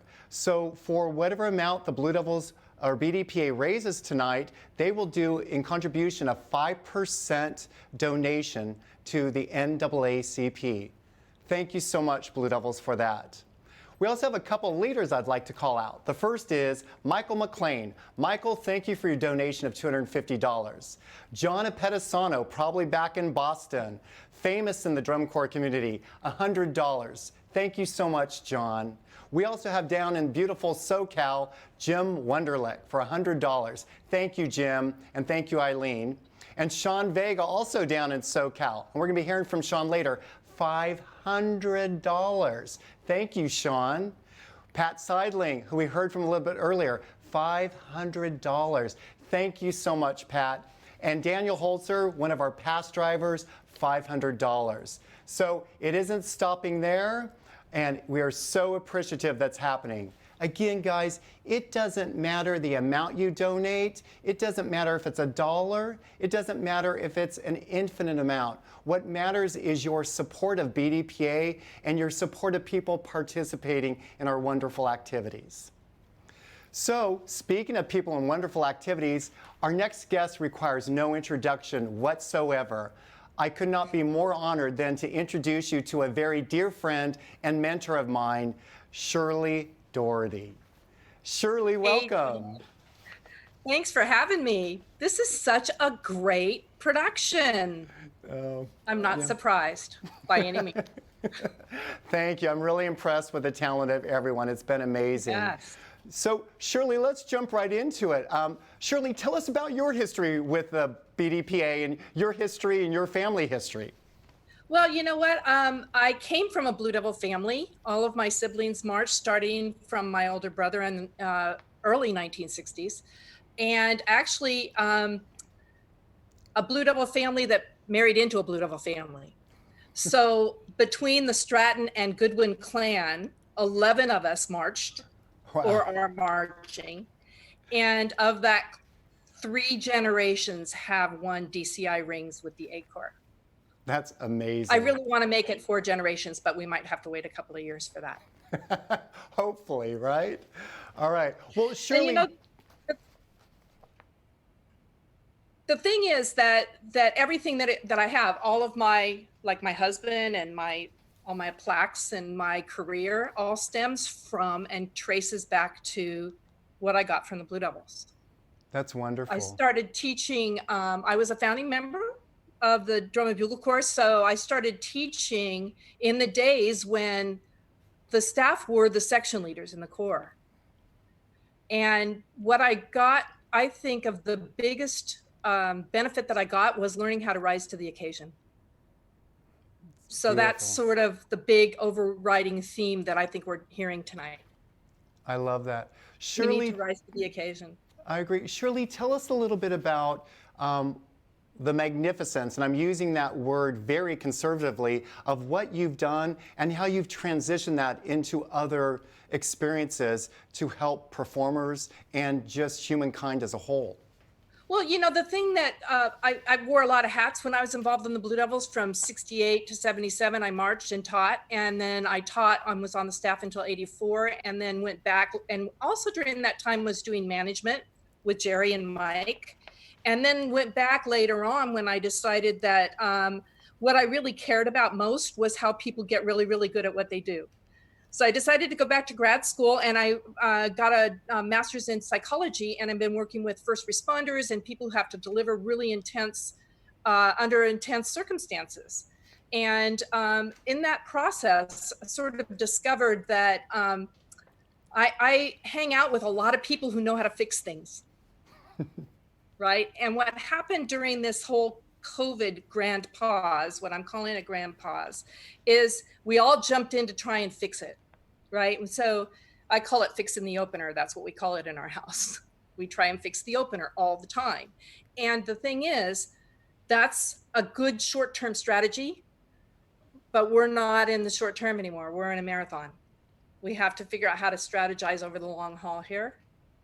And a better strategy as we start to get fatigued is to connect with one another. So it's so wonderful that that this whole theme is about coming together, because that's a better strategy for the long haul. We know that connections help with mental health. And we know that one of the biggest gifts that we've heard all night tonight is about how the Blue Devils provide connections. And we talk about how these friendships last a lifetime. And the reason we say that is because they do. They really do last a lifetime. For decades now, members of the Blue Devils Color Guard, the A Corps Color Guard, which have been nicknamed for decades, we've been called the Betties, right? So Yes. It's the Blue Devil Betty. She's just a Blue Devil Betty, or he's just a Blue Devil Buddy, Billy, whatever. And we have, in different configurations, gotten together and had fun with one another. Year after year after year, we have informal kinds of gatherings. And last year we decided, let's make this a little bit more formal and get as many people as we can involved in it. So several of the Bettys from the 70s and 80s decided we were going to form a little independent organization, and we called it Betty's Giving Back. And the whole purpose for Betty's Giving Back is to, first of all, get together and share our relationships and continue beyond the marching years, all of those fabulous connections that we can still have in our lives, and then to give back. And the way that we give back is directly to the performers. So what we found was that we started a Facebook group, and we had, within a very short period of time, 375 members of our Facebook group that are former members of the Blue Devils A Corps Color Guard. And of them, 145 were generous enough to help us raise money to give gifts directly to the performers. So everyone who returns for the 21 season, who is on the cast in 20, will have money waiting in their account from Betty's Giving Back. Shirley, that's amazing. And when all of this, you know, the other thing that happened was we had planned on interactions with the performers and volunteering during the summer and gatherings during the summer. And when the grand pause hit, we shifted to Zoom. But what we do is every Wednesday, we have called the Hump Day Happy Hour, and we get phone calls. We all get into Zoom, and there are people that call in that aged out in 2016, 2019, 1975, all the way across the spectrum, and we have fun telling stories. And so it's been a great morale boost for us. And the message that I want to share with everyone is connect with people. We know that it helps mental health. We're all going to have to figure out a way to get through this in the long haul. And if you can reach out to someone and make sure that you're having an authentic connection with them, great. There's also, if you're feeling like it's a little bit bigger than that, then there's lots of mental health help out there as well online now too. It's become very, very creative. And I think that the important thing for all of us right now is to make sure we're taking care of ourselves and taking care of one another. Thank you, That's what we've Shirley. always Big done. kiss to you. Thank you for everything you do for BDPA. Thank you everything you do for humankind. And thank you so much for being with us tonight, Shirley. Can I give a shout out to all you Bettys out there? You know what to do. There's a donate button down at the bottom of your screen. Ready, click. Bye-bye. Thank you, Shirley. From here, do the 4-count halt.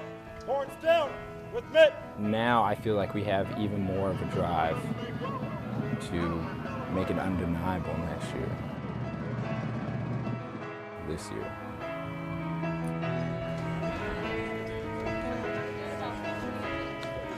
Our show is really cool. It's really jazzy. A lot of the old school BD vets are gonna love that. And BD hasn't done jazz, like a long jazz show in a while, so having that that's gonna be really cool.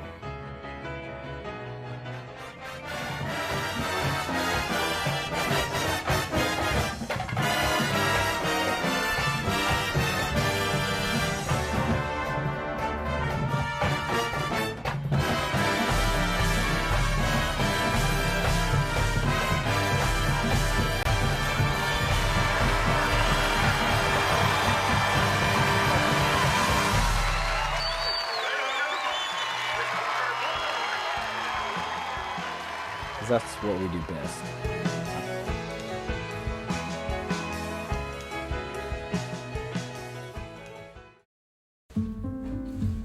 Hello. Hi, everybody. Hi, everyone. Hey, guys. My name is John Barrero. My name is Nick Lucero. Andrew. John Brennan. Emma Boone. I'm Alex Roomler, and I'm a part of the 2020 Blue Devils Color Guard. So a lot of people ask, like, what do you miss most about the season? There's many things that I miss about the Blue Devils. The personal connection we build each and every year with each other. Whether that be the staff, the volunteers, my fellow performers, the System Blue campers, there's really something special about that face-to-face communication connection that we get, and with such a variety of people as we travel the nation. While we all may not be physically together right now more than ever is a great opportunity to give back to one another in the organization that has given us so much grace, opportunity, and love.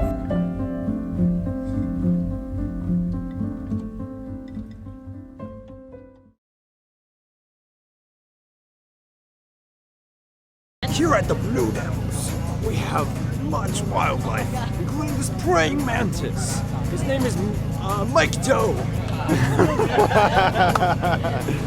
He's actually our new bus pet, so we're gonna put him on the bus, and then so when all the flies get on the bus, he's just gonna eat them all. Eat it! Right now! Right now!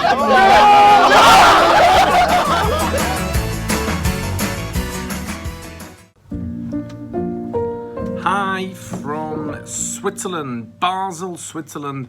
I am Eric Juilliard, the producer of the Basel Tattoo in Switzerland. I'm Nikki Duplessis, the CEO of the Field Band Foundation in South Africa, and I'm delighted to be present at the Blue Devils Gala. The Blue Devils International Drum and Bugle Corps, who is not able to join us this year because of all this unfortunate situation. It will be the second time that the Blue Devils would perform in Basel. Same for the Top Secret Drum Corps. They are not rehearsing right now. We could not do any performances. Everything is cancelled. But not everything has changed.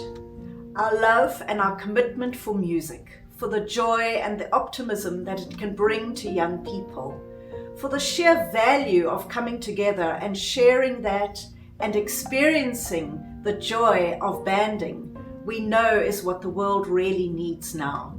And we know that we can still find each other. Family is family. Doesn't matter what we're facing it together. It is a perfect time to have a motto. The motto here in Basel is, let's pull together, let's support each other, let's be creative, let's not put our heads in the sand, and look forward to the great future we have. And it is now more than ever an important time to give.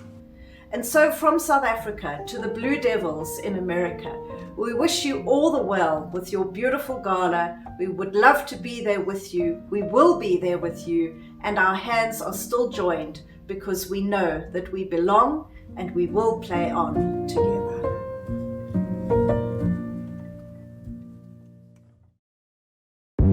Hi everyone, my name is Kristen Lichtenthal. I am one of the tour managers for the Blue Devils A Corps. I am a System Blue leadership clinician, and I am a tour manager for Blue Devils International. So happy to see everyone here tonight at the gala. I know these past couple months have been just a little challenging. It's been hard for me. I don't love being away from my Blue Devils. I miss the shows, I miss the kids, I miss the craziness of tour, I miss seeing all my friends on staff and on the Alumni Association. But I do have to say that despite all of that, my love for the Blue Devils organization has been reignited tenfold. Despite all the hardships this pandemic has brought, as always, the Blue Devils have managed to rise above and come out on top. It's just been inspiring to see all the ways in which we've been able to come together to see each other and share our love for this activity and for our organization. I'm just constantly reminded every single day of how blessed we are to be a part of this Blue Devils family. That's truly what it is. It's a family. No matter what life throws at us, we will always rise above, come out swinging, come out fighting, and better than ever. So let's come together tonight. Now, more than ever, is the perfect time to give. We thank you so much for your undying love and support, and as always, go Blue Devils.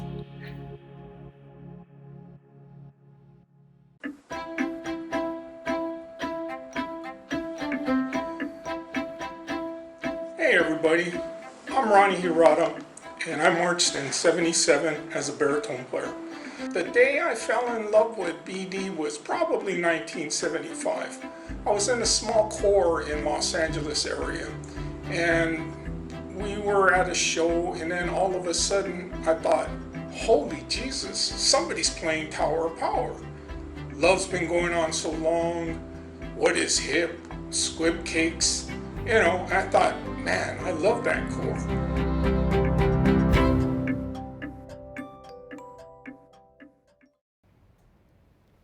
Hi, welcome back everybody, and thank you again for your donations. And just a reminder that we still have a match going on, so your dollars are actually doubled with each donation, thanks to the BDPA board. So if you haven't donated yet, do it now. Next up, I'd like to introduce you all to Rosalie Harden. Rosalie is our past BDPA board president. Welcome, Rosalie. Thank you. Great. So, Rosalie, let's jump right on in. What originally attracted you to the performing arts? Oh, wow, that's a great story. My sister, who is my drum corps buddy, travels with me all the time. Every time we go anywhere, was a band director, and so I grew up following her around with her being a band director, and I just really fell in love with particularly, all of the performing arts, but particularly band, because as I watched more and more and got more and more deeply involved, I saw a place where everybody could get involved, that the kids who were geeky in other places were right in the middle of everything in the band. And I've loved it being a place that you see young people get to really be themselves. Right. Well, and we love having you as part of BDPA. Speaking of which, you just finished a 4-year term as president. Are you taking a break from everything now? A break. That would be nice, but no. COVID has given us a break on one level, but there's been so much to do with the Blue Devils and with DCI. Both organizations are really at financial risk. So it's a really important time for us all. And that's why what y'all are doing here tonight, what we're doing here tonight is so important, why this telethon and the fundraising is so important to keep these organizations alive. Yeah. So Rosalie, how'd you move from BDPA to DCI? Well, like I said, I've always been attracted to organizations that are really welcoming and inviting to the whole community. And when I was president of BDPA, all of you will remember that another corps really threw us right into the middle of the Me Too scandals in drum corps. And we realized that sometimes our activity was not so welcoming for our female drum corps members. While we were working hard to make sure that we were doing all the right things at the Blue Devils, I got involved and helped start a group at the DCI level called Women of DCI to try to make sure that all drum corps were elevating the involvement of women. When girls don't see female leaders, they don't see a place for themselves. And that leads to fewer females on the field, and which circles back to fewer females leading and teaching. And from that project, working on that with some other women at DCI, they asked me if I would consider a nomination to the board. And I thought about it and talked with Dave and Sean about it and decided that I wanted to give back and to see how I could help make DCI a more profitable and sustainable and equitable organization. Thank you, Rosalie. That's wonderful. It really is. So, Rosalie, how did that wrap back down into the into BDPA for you then? Well, it has really come full circle. With all the recent new awareness of the tragedies of this last year, the Black Lives Matter issues rocking our country, Sean asked me if I would be, because of my work with gender issues, would be willing to chair the task force of our new Diversity, Equity, Inclusion, and Belonging Task Force. And I'm really proud of the work Dave had been doing, putting protections in place for all of our members before Me Too, and even more proud of the work that we did after that happened in the last 2 years. And I assumed that we really had the kind of welcome in place that I idealized for all of our members. But when the world started responding to the murders of George Floyd and Breonna Taylor, we started learning a lot more about some of the things that were happening that we hadn't previously seen in drum corps. Thankfully, at the Blue Devils, many of our recent age outs and our members have been willing to tell us more about their experiences, and we've learned we have a lot more work to do. Right. So we're doing that work, and we want to make sure this great organization's even greater. As you've already heard, we are starting by putting our money where our mouth is with a 5% matching gift to the NAACP. Their core mission is to eliminate race-based discrimination and ensure the health and well-being of all people. And we want to be a part of fulfilling that mission. And it's a small first step. Meanwhile, there are 4 of us working on this, 4 in addition to me working on this. Jack Mitzazani, who is one of the instructors at the front ensemble of the A Corps and has been the person who's put most of this gala together tonight. Ben Nadler, who you saw earlier with Blue Devils Entertainment, and Alex Blue, who is a member of the A Corps brass staff and a candidate in ethnomusicology for his PhD at UC Santa Barbara, and Marvin Reed, who was a drum major with both the B Corps and A Corps and is now the assistant director of the Blue Devils B Corps. And I had a conversation earlier with Marvin and Alex that will tell you a little bit more about the work we're doing. Great. Rosalie, thank you for everything you're doing. Thank you, John. Introduction from John about what we're doing to be able to introduce you to 2 members of our staff at the Blue Devils, Marvin Reed and Alex Blue. Marvin is most specifically right now the assistant director of the B Corps, but you also have a pretty storied history, having been on the podium for both the B Corps and the A Corps. How did your career with the Blue Devils set you up for your career as an educator? The Blue Devils set me up for success by providing me and the whole Corps passionate educators that pushed us to our highest potential. I was able to witness strong models of holistic education. They taught by empowering the members to be their true selves. This is what drove the productions I was a part of, and it was so beautiful to be a part of the process. I knew when I joined, I would already be surrounded by a legacy of excellence in education. So I took every moment to just learn and to listen. I knew I wanted to provide the same experience for my students, whether it be on like a football field or in a physical classroom. I knew I wanted to provide those students an experience that was empowering and full of memories. How do you use all of that in an elementary school classroom and as assistant corps director of the B Corps?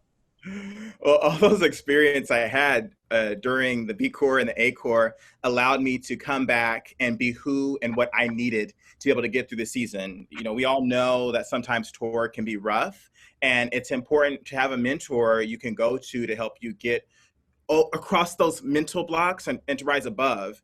And it's important for me to be representation for my members of color, to support them in whatever ways they need to be successful. Thank you. It's exciting to see that work going across just a broader spectrum of not just what we do at the Blue Devils, but in a real world classroom. Alex, I know you've been working specifically in this field as you've been doing work on your doctoral studies. And can you help us understand some of the reasons behind why we have so few Black members and staff? This isn't just a Blue Devils problem, right? Right. No, this is a problem across the activity. A lot of it really starts at a young age. It comes down to what school districts have funding, who has access to the activity, who gets exposed to the activity at what age. So it's never been an issue of talent. It's always been an issue of who gets the opportunity to participate in this sort of thing. As the costs of the activity have continued to rise, students in underserved communities have less and less ability to participate, and those are disproportionately students of color. So what is something that we can do? I know we're very new in this work that we're doing in the Diversity Task Force, but have you got some ideas about how we might close that gap, how we might be a part of the solution?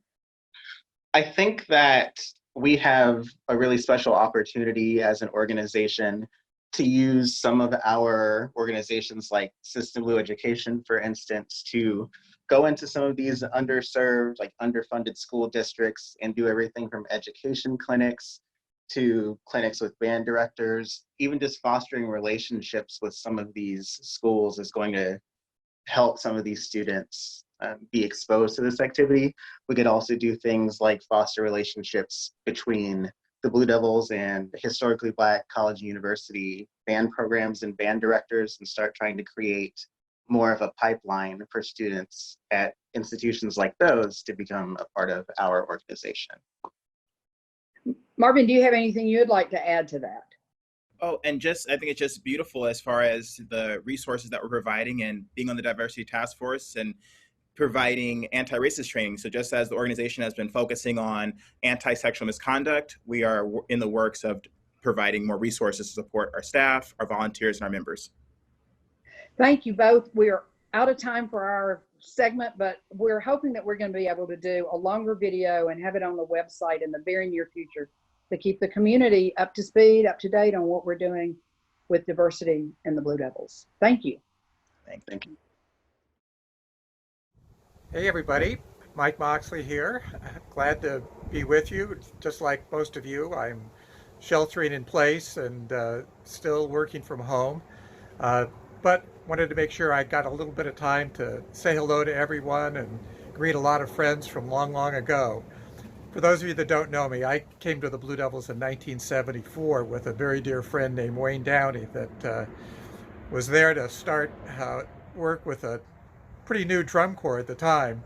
But it turned into a pretty good drum corps over a long period of time. And I know right now, instead of being at our homes, we'd probably rather be getting ready to go to Indianapolis and watch the Blue Devils win another DCI championship.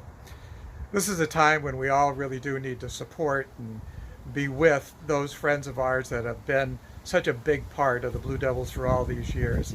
Such an important thing for all of us in all of our lives. Certainly it was in mine. You know, it's an unusual time for artists everywhere, and at an unusual time in our country. But uniquely, you know, music, literature, art, and drama are the cultural values that sustain us through difficult times and good times. So at this time, though, musicians and artists in particular, especially those in the performing arts, are really at a tough place. So please join me and contribute to keeping this organization going and get them a bridge to the next time that the performing arts of drum corps can thrive once again. it was my great thrill to be at the championship last year to watch what was really the most magnificent drum corps performance I've ever seen when the Blue Devils won that championship in 2019. I was really looking forward to a repeat in 2020, as I know all of you were, but we'll be there again. We'll be there again. This is the time for all of us to step up, support the arts, and make sure that culture's there when we all get out of our homes and get back to seeing and enjoying and loving the things that mean so much to all of us. So I wish you all well, and certainly wish this organization that I love so passionately well also. So God bless to all of you, and look forward to the next time we can all see one another. Bye now. For so many years, like RCC has just been like superheroes, you know. I had them like on this pedestal, and now it's just like happening around me. Like this, I'm RCC. To be here to perform with this group, there's really no feeling like it.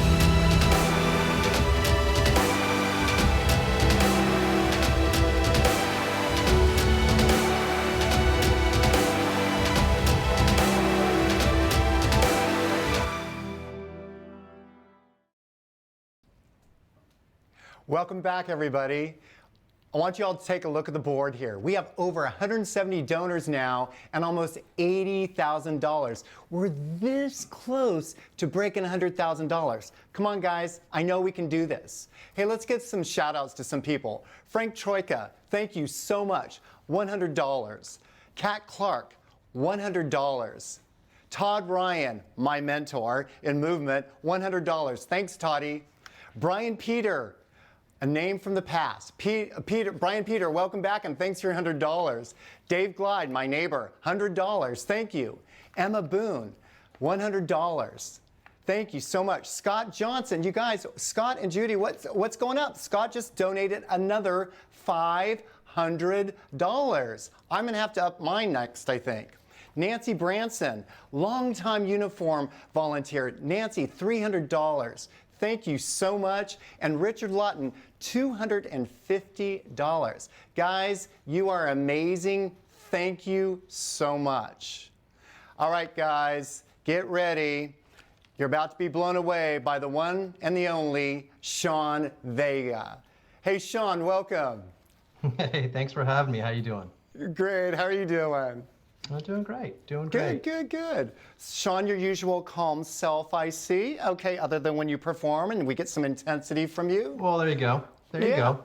Well, Sean, tell us a little about your performance experience at BDPA. Right. Yeah, this kind of goes way back. It's kind of an interesting story. My parents saw, I believe it was a 1980 DCI PBS broadcast on TV. They're civilians. They have no drum corps background. And they fell in love with it. I mean, they just were floored by this sort of wacky activity that they'd never seen before. And as some of you know, back then there used to be a 1-800 number you could call to find out more about DCI. And they called, found out there was a show in Riverside, where I'm from, where I grew up in Southern California. And so they went to a show in Riverside the next year, and then continued. And my parents became boosters of the Blue Devils. That was the drum corps that they loved. And so I was constantly in the summer on the road. Back then, I think the first show we went to, I believe I was like 5 or 6. So I've been around the corps for a very long time. Now, I didn't necessarily fall in love with it until I started really learning music. I was taking drum set lessons. I was also a trombone player. And once I started understanding what was in front of me, it was really when I fell in love with it. And I think, especially when I got into high school, into marching band, I believe it was 1992, 91, that time period where I really started gravitating towards the activity. Marched from 94 to 97, and then taught as a member of the tenor line, and then taught from 1998 to 2007. So a long time around the corps, and then now I'm working with RCC Indoor Percussion as the program director. That's great. So yeah, Sean, had the pleasure of getting to work with you for many, many years. So thank you. It was great. I don't know that we're going to have time today, but I do want to understand at some point why the Blue Devil quad players, or tenors as you call them, all don't just play so beautifully, why they move so beautifully. I hope you and I both take some credit for that. We'll do a master class on that. How about that? Okay, there you go. We'll do that. That's great. Hey, Sean, tell us about RCC. Recent involvement into BDPA. Tell us all about your program at RCC. Yeah, so this was back in the early aughts. I believe it was 2001. The director of Riverside Community College, the band director there, his name was Gary Locke, who had a marching band there at a community college, which is pretty unique for community colleges to have a marching band. But he had a long history of having Blue Devil staff members working with his marching band. And in 2001, he reached out to Scott Johnson asking him to help him start an indoor percussion ensemble that would perform and compete at the WGI World Championships. Scott brought me on as I was someone that was local and then obviously worked as a staff member with the Blue Devil percussion section. And then it's kind of, evolved from there. Scott worked the group for a few years, and then I'm a WGI judge. He wanted to spend more of his time traveling the country playing golf and judging rather than being there at RCC every single week. So he handed the keys over to me, and so I've been the program director starting in 2004. Running the ensemble, the creative direction, and the instruction staff. That's amazing. Yeah, Sean, congratulations for everything you've done there. It's just amazing, your creativity, your excellence, your precision, everything else. Hey, I was going to ask you, Sean, how are you going to inspire those RCC kids to actually do their donations to BDPA? Yeah, listen, we've got decades worth of RCC alumni. So I am going to do a particular shout out to them that they should be hitting that donate button down below. But everyone in general, I think that, if you could at all participate in this by donating, please do so, because it is critical to the mission of BDPA right now. So if you're in a position where you can help support BDPA financially, click on that donate button below. Click on it, give what you can to an organization that's given so much to so many, so it can continue for years to come. Great. Sean, thank you so much. Have a great night. You too. Thank you so much.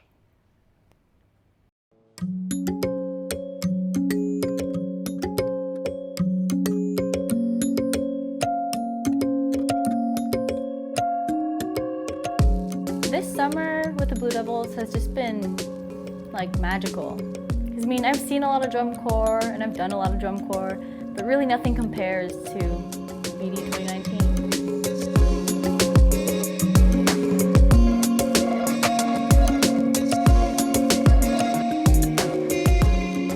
Very empowering just to be around people who are constantly evolving.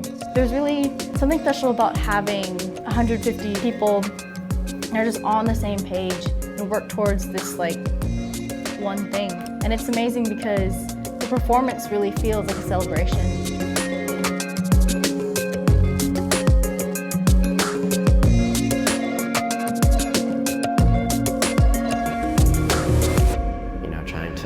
Create something beautiful.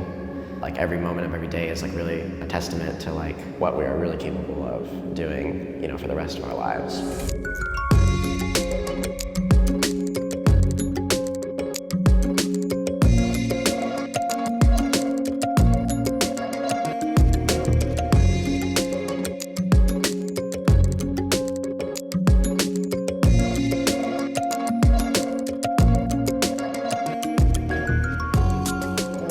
Goes home after finals, after the season is over, after I can't do drum corps ever again, I'm going to crave these moments of walking the block in the heat, holding a piece of metal in my hand.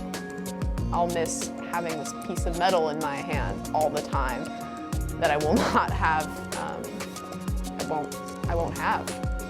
To think that I will get to do it one day, it just makes me want to cherish it even more,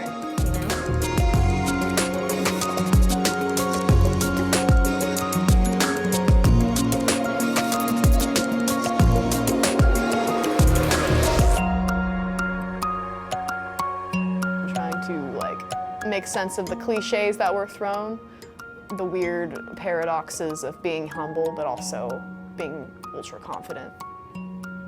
It's a crazy thing. It's a really crazy thing.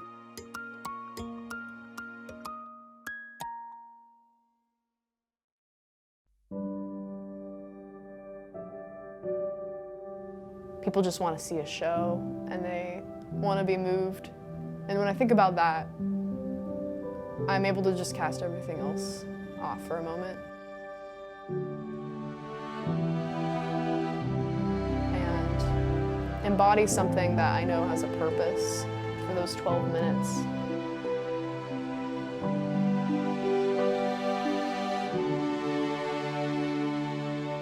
If I could give any advice to everyone, I would just say, don't take it for granted. We're so lucky, and I feel so lucky to have been able to do this for so long.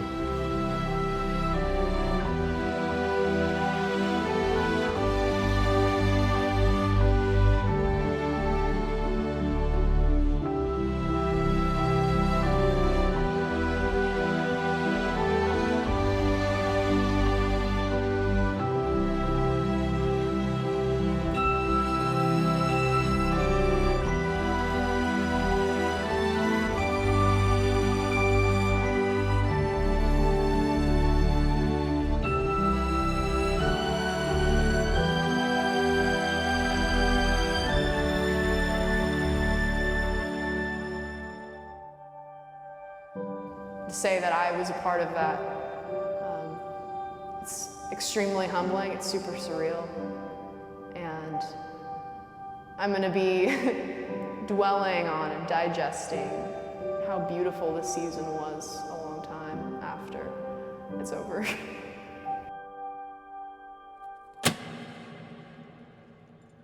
Blue Devils, 10, hut! Dismiss!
My name is Werner Vargas, and I have been driving drum corps since about 1983. My son joined the Marauders in '83, and he says, "Mom, they need a cook." So I said, well, okay, because I had nothing else I was doing. I drove Greyhound, and they had the account for the Marauders, and that's how I got started with drum corps, and Carol was my bus mom. I think after tour one year, he just said, well, I won't see you again. I said, well, you know, that don't have to be. So anyway, we just got together. Then there was a bus driver that he was a preacher. I called him Preacher Dave, and he says, Werner, you gotta make an honest woman out of her. I said, yep. So what we did is my whole family ended up in Reno, Nevada, and then we got married. She had a boy in drum corps. He went to Freelancers. He calls me up, Mom, they need a cook. And then he went to the Blue Devils. Again, Mom, they need a cook. About '88, I guess it was, we ended up in Concord, California with the Blue Devils. And we've been there ever since. Before driving, I did a lot of jobs. I worked in waitress. I was a beauty operator. Sort of did a little bit of everything. I rode horses because of my size, but when I was in school, because I was so adapted, because I was quick, I was strong and smart, I ended up becoming a very good wrestler. And that got me, kept me in school. And then I got a scholarship to go to San Jose State. And then from there I qualified to go to the Olympics, and I win. Our kids think that we are gypsies. My mother-in-law has a saying, you stay home when you have nothing else to do. And so I believe that. We had a 4-bedroom house with a swimming pool and double-car garage, and we gave it up, got rid of it, to live here because of our lifestyle. When I met Carol, it was like a new life. He's a good person. He really is. You know, he can be a little pissant sometimes, but we all have that in us. But he's a very good person. Yeah, good driver. Yeah, I won't let him go to any other bus. He'll tease me sometimes. Says, well, I think I'd rather drive that bus. I said, you just dream on.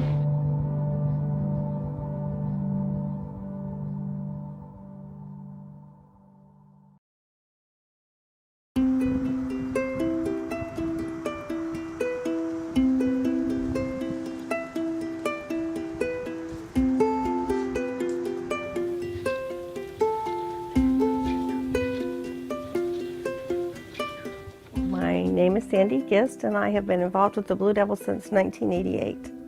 When my son joined the B Corps, he came home and he said, I want to be a Blue Devil. And I said, what is that? I had no idea what he was talking about. And here many years later, now I know what a Blue Devil is. My name is David Paul Gist. I go by Big Dave. My buddy got me a job at the Marauders my first year in '87, driving bus, and I came to Blue Devils in '88. Dave was driving the 04 when I put my son on the bus for the very first time to leave with the A Corps. And I had this wild hat on with a big bill, like twice as long as your baseball cap, that was curled. It was all flowered, and she says, oh my God, my son is going to be killed. But we started dating a few years later. She was cooking and I was driving, and then after it was over, we started the long distancing, me in Seattle, her here in Martinez. We both had like a $500–600 phone bill when we got home. I asked her to marry me, and she says, I'll think about it. And then I get this box in the mail, and I've loved clowns all my life, and I ended up getting this 6-inch porcelain clown and a watch with a note saying, get me to the church on time. Got married the day before Halloween, October 30th. We had a Halloween costume party wedding, and it was all so fun. I work at a local high school. I'm a special ed assistant, and I do that the other 9.5 months out of the year. For a job, I'm a school bus driver for the district, the same district she teaches in. I've been doing that. This is my 22nd year. And then both of us, we have a hobby of sewing.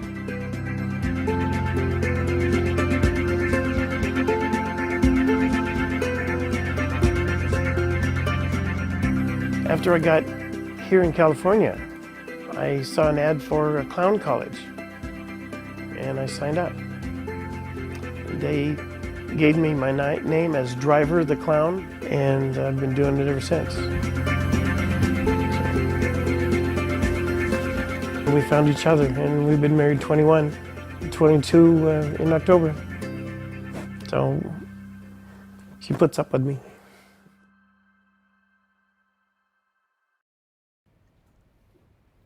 We know how lives can be touched through BDPA. It's many, many amazing stories, including Dave and Sandy. And as you may know, we lost Dave this past year. And all of us, our hearts, our thoughts, our prayers, all go out to Sandy and everyone in their family. We are so grateful for everything that Dave did for BDPA. So thank you. And Sandy, we send our love. Volunteers are the pillar of our organization. And also critical to our organization is System Blue. It gives me great pleasure to introduce everyone to Rick Valenzuela, our System Blue events. Rick, welcome. Hi, John. Thanks for having me. It's great to be here. Exciting for everybody and see what this is going on. This has been an awesome night so far. Oh, great. Thank you, Rick, so much. Hey, so Rick, I guess let's just put it right out on the table there. I'm looking past you in your beautiful home, and I see things other than Blue Devils. So what the hell is going on there, buddy? Well, I have been in the activity for 34 of the last 38 years. I grew up down in Northern California in Fremont, so I marched with the Vanguard. I spent 19 years with the Santa Clara Vanguard, from marching to being on the visual staff, to the last 6 years of being the corps director there. So I was director in 2000, 2005. And then recently, I spent the last 14 years out here in Illinois with the Phantom Regiment. The last 13, I served as executive director. So, and then over here, I also work with the NIU marching band. I'm the band announcer. So this is kind of my wall of everything I do, including System Blue and Blue Devils now. So I'm excited to be part of the family. Oh, that's fantastic. And welcome, Rick. We're so happy to have you part of us. You're just a great human being. Hey, Rick, tell us a little bit more about System Blue and what goes on with System Blue. So System Blue has been providing in-person clinics at various locations across the country for years now and internationally. And so this year we had to adjust, and we had to adjust quickly, and we took those clinics online.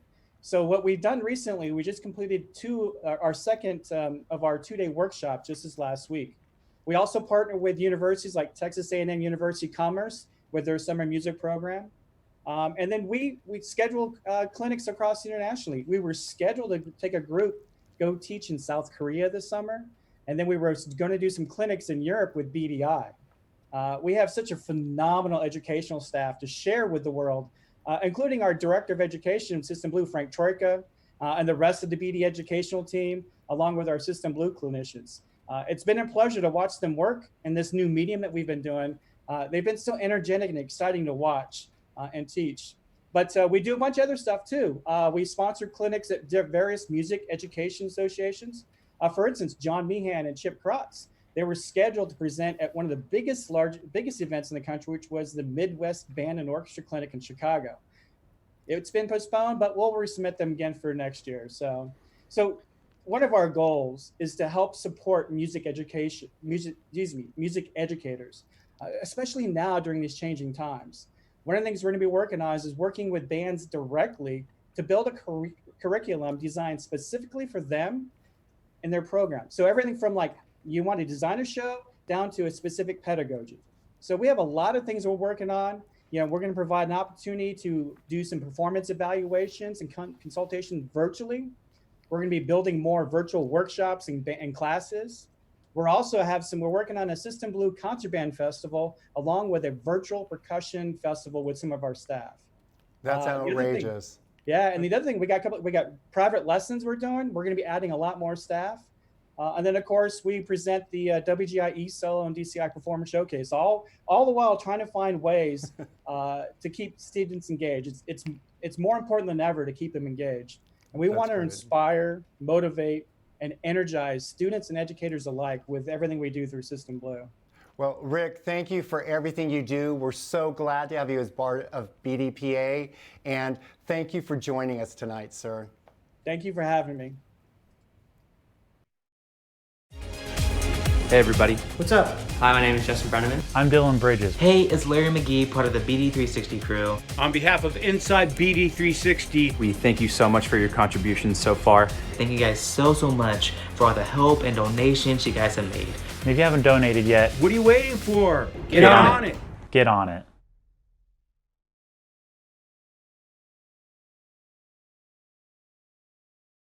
Well, this was like a week ago in Rhode Island, and Chad was walking to lunch, and I just like put it in the end of his bell. I thought it was just gonna fall out. I didn't know it was gonna stay in there for like a week. Yeah, he's done like 2 shows with that in his morning.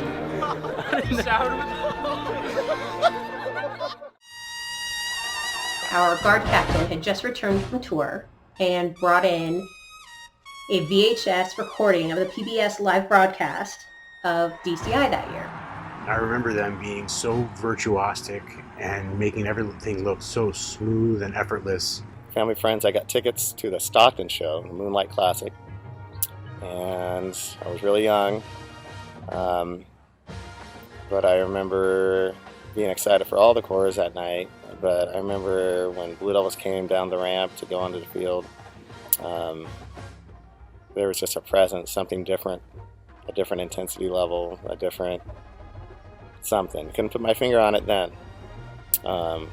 but just a confidence that I really admired. And so I got very inspired watching BD in 1988. And after that, I couldn't get enough of them. In 2008 at Stanford, the show was Constantly Risking Absurdity, and I remember just the energy that the Blue Devils brought on the field was something different. That was a moment that was really magical to me, and I knew kind of from that moment, I was like, I think I want to do this.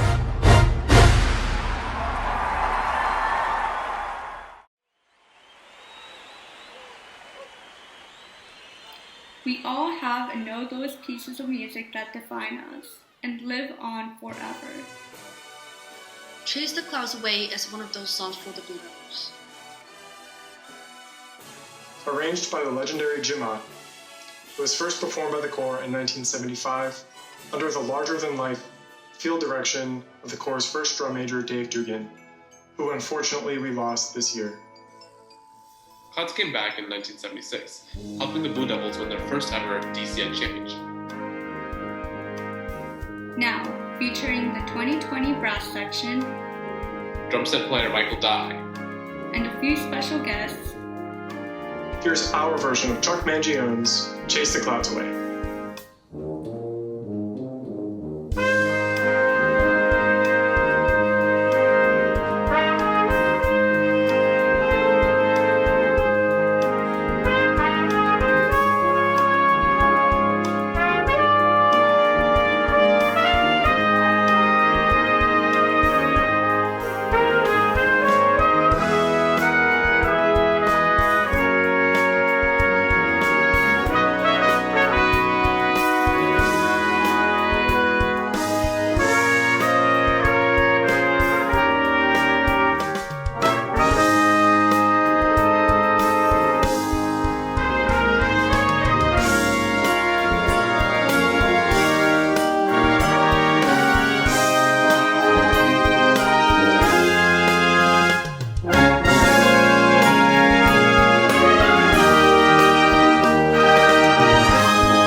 That's it.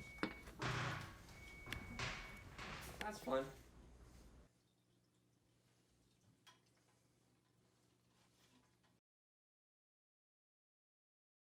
As far as I can remember, I've always known how to drum, but I think my serious drum career was freshman year of high school. My first INE was in 2010. I got first place. I was in open class in the B Corps. And 2011, when I made the A Corps, I also did an INE, received second place that year. And then this past season, 2012, I won again. I've always just liked the expression of myself, because when you do a show, you're given what to do, and like, okay, here's your dot, you need to go over there, here's the music you're gonna play, and so you're kind of just performing what other people want you to perform, but with a solo, it's like, do whatever you want for this amount of time, and so I just like the creativity of where I can go and what I can play. I'm treating this as a new adventure for me too. The sense of responsibility I have as a section leader is like keeping me in check in terms of like, I don't have time to have an age out mindset. Before I had to lock in like Nick RC sound or like Scott Nelson sound. Now I am the sound that needs to be locked into, so it's an adventure. I think my body is ready to age out more than my mind is sometimes because I'm all tired and stuff. But I think it'll be a cool adventure to see how it all turns out in the end.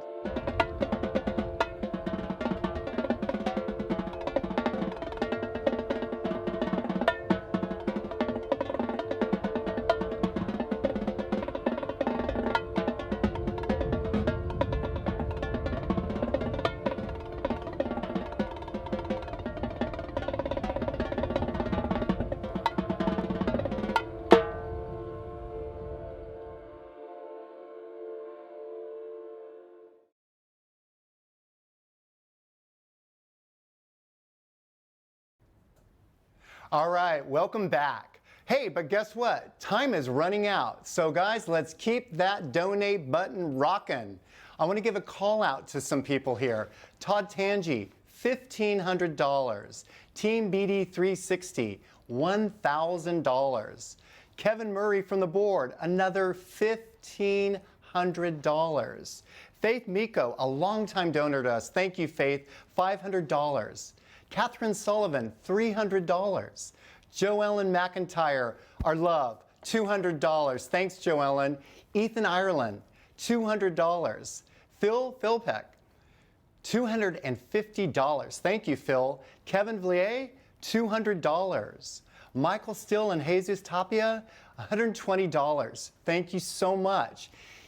Ichiro Asuke, $100. Frank Doherty, $100. And from our good friend right across the bay, Michael Gaines, $50. Thank you so much to everyone for that. And again, let's keep that button rocking. Okay, guys, I'm trying to stay as calm as I can, but our next guest needs no introduction, so I'm going to do a scream out his name. Welcome, Scott Chandler! Hi, Scott. Hi, John. Thank you so much for being such a great guide through BD World this evening. Oh, you're welcome. Thank you for having me. Appreciate it. All right. You've been awesome. Oh, well, thank you. Okay, well, great. So, well, Scott, what's going on with you? I've seen lots of cool videos about you, your great creations, everything else. What's going on? Just, you know, like most people, finding our way through this. And trying to stay connected. And there's no better way for us to stay connected than an evening like this. It gives me hope, you know? I love that. I love that, Scott. Hey, Scott, so I heard about this beautiful creation for a Pride shirt that's still available through August 15th. Can you tell us a little bit about that? It's a very, very special bee that has the colors of the rainbow embedded in it. And it really is about our support as an organization. And, you know, so many people, when they saw a post from the Blue Devil social media team, so many people were requesting that shirt. So here we are, special edition. Special edition. August 15th, last day to get it? Yeah. Okay, so people chop, as Scott and I say, you better order those shirts now before they go into back order. TikTok. Yeah, TikTok. Speaking of which, hey, Scott, I've been really blown away by what you've been doing, not just with the whole of the Corps, but really around the color guard and watching the 2020 cast really stay together and stay connected, as you were saying. What drove that idea? Who's driving that? Well, you know, TJ Doucette has been a very important part of that. And she has really worked out the scheduling for that and all the events that they have and their chances to come together, learn things. We've had several dance classes, and then of course we put together that video that you saw earlier. And so it's all about staying connected.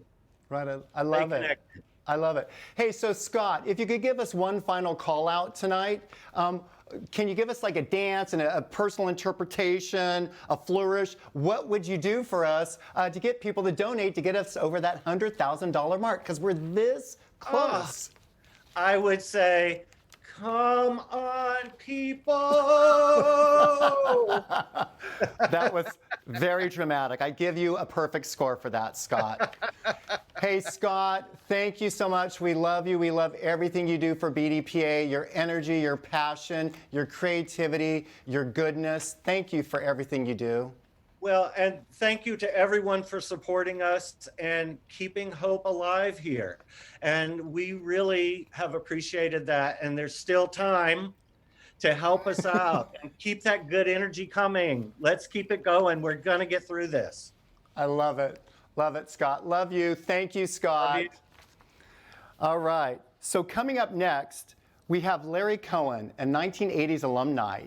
He was part of the staff also in the 1990s. He was a board member in the early 2000s, and he's currently CEO of Gates Ventures. Hi, so I'm joined today with Larry Cohen. Larry has a long-standing history with the organization. And so what skills in the Blue Devils, what did you learn during your time that, you know, kind of helped you jumpstart your career besides the relationships? But, you know, what things did you take on to get to where you are today? Experiencing the feeling of what it is to be excellent and understanding, you know, what it means when you're not and how you kind of think about that and internalize it and kind of put it to work. I mean, that's just something that I draw on every day still, you know, to this day, and was a very unique experience for me in the Blue Devils. The other element is around leadership and commitment. And I had the opportunity to play in a leadership role in the Blue Devils and experience phenomenal leadership and a diversity of leadership, because people all lead in different ways. And that is also something that I, you know, to this day, as a manager, as a, you know, leader in the work that I do now, you know, you know, it's no exaggeration. You know, every single day I feel like I draw on, you know, what I learned, and when I got to the Blue Devils, I realized I had a lot to learn about those things. I wasn't mature in that way, and it was through, you know, being around people like you know, Scott and Wayne and even people in the drum line when I got there, you know, Kevin Murray and Mike McIntosh. Kevin's on our board now too. Yeah, and so, you know, that it's a real gift, because that's not stuff that you get at school. And I don't know, you know, had I not spent those 2 years in the Corps, I'm not sure that I'd be, you know, equipped the way that I am. And I'm still learning every day on these things, but I don't know, I just feel like I have a certain capacity to do that as a direct result of that time that I spent in and around the Corps. You know, as a result, you know, situations like these, which are unprecedented, you know, really put at risk the organization's, you know, ability to exist. I mean, and that's something that's, you know, even without this kind of a situation is always a challenge. And so now, you know, it's especially a challenge. And you know, I started giving to the Blue Devils long before the pandemic. And for me, the motivation has been a little bit selfish. It's an opportunity to give back to something that has provided me with incredible gifts and learning, and so many people in the Corps associated with the Corps, you know, help me come along. And so being able to give back is just, it's almost a selfish motivation to ensure that, you know, the Corps is there to provide other kids with, you know, those same opportunities and the learning and that kind of almost fraternal community. So it's a little bit of a no-brainer in any kind of situation, but especially in this one. I want to say thank you. It's incredible to see all the people here involved tonight. It brings back so many amazing memories, and it's just hard to convey the level of sort of gratitude for everything I've gained from being a part of the organization, for being associated with the organization. You don't get a chance like this to say thank you, I can't imagine what my life would be like without the time I'd spent with everyone that's here tonight and associated with the Corps. Awesome. Thank you. All right. Well, thanks, Larry. Talk to you soon. Thanks, guys. Good evening. Welcome to the Blue Devils Gala. I'm John Maltester. I'm the artistic director and co-conductor of the Diablo Wind Symphony. Blue Devils sponsored the Diablo Wind Symphony, and we started 26 years ago. I've been with them for 25 years. I've been teaching bands, orchestras, and jazz bands for over 52 years. And the DWS has become a highlight of each year. This last season, of course, because of the virus, we had to cut our season short.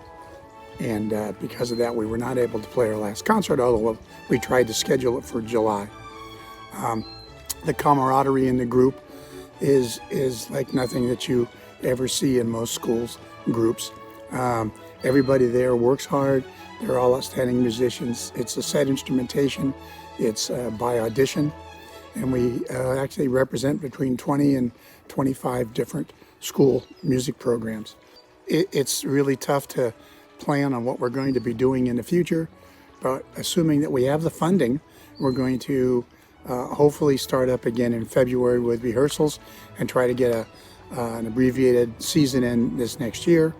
Of course, all depends on the health of the community and also, again, like I said, the funding to make this go. We really try to foster the idea of getting out and doing more extracurricular musical activities, and we've had such great support by the Blue Devils allowing us to be able to do this. So that is what we're trying to do, and we're going to keep at it, and hopefully we will get all that we need in terms of community support and parent support and school facility support, all the things that we need in order to make this a reality again. So please just all come together, make sure that you're staying healthy and that you're staying safe, and try to think of the positive on the other side of all this. We're all in this together, and it's important that we work hard as individuals and as a team to get through this trying time. Thank you so much, and enjoy your evening.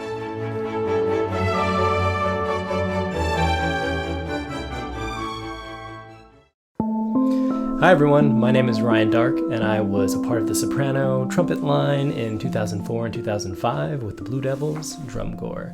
I am so thankful for my time with the Blue Devils. I learned more than I can convey in this short video. The teachers and mentors that I had via John Meehan, Wayne Downey, Van Matthews, Steve, Scott Chandler, all these beautiful minds and people really helped me evolve into the human that I am today, and ultimately the performer as well. I am principal trumpet with the Los Angeles Opera, and I play with the Philharmonic regularly and record movies and TV shows like The Mandalorian. But I tell you what, having the confidence from the Blue Devils and knowing how to be a performer really makes sitting in the studios or on stage or in Carnegie Hall much easier. I can't tell you how many times I've pulled on memories of standing up there looking at 40,000 people and having to play a solo. But I'm so thankful for everything that the Blue Devils family has done for me. It's one of the most important things that I had, grounding me and motivating me in my life, and I'll forever be thankful for the teachers, instructors, tour directors, people that supported me and built me up so that I could have the life and the career that I now get to enjoy, which is a real privilege. So now more than ever is a great time to support the young future musicians of the world and to give them the confidence and inspiration they need to be successful. Thanks.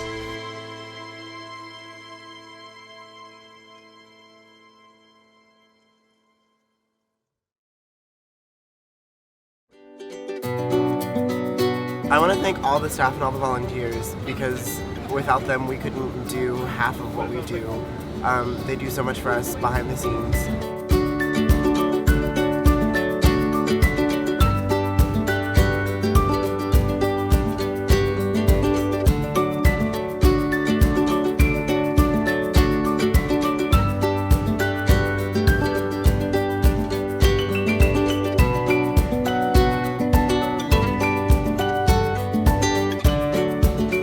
Wanted to give a big thank you to all the alumni that set the way for this coming generation of Blue Devils.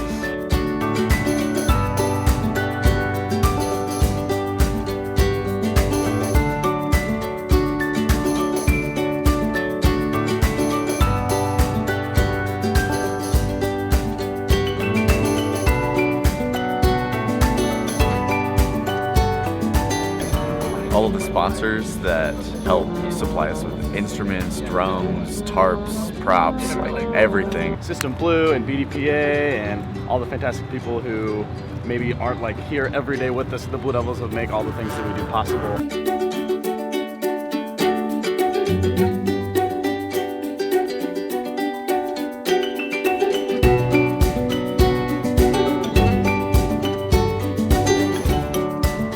I'd like to thank the staff for being some of the best teachers that I've ever worked with in my entire life.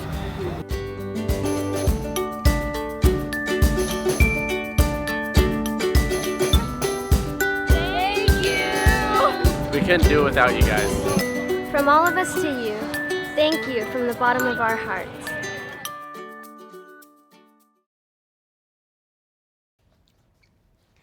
Wow, we've really done it. Thank you to everybody.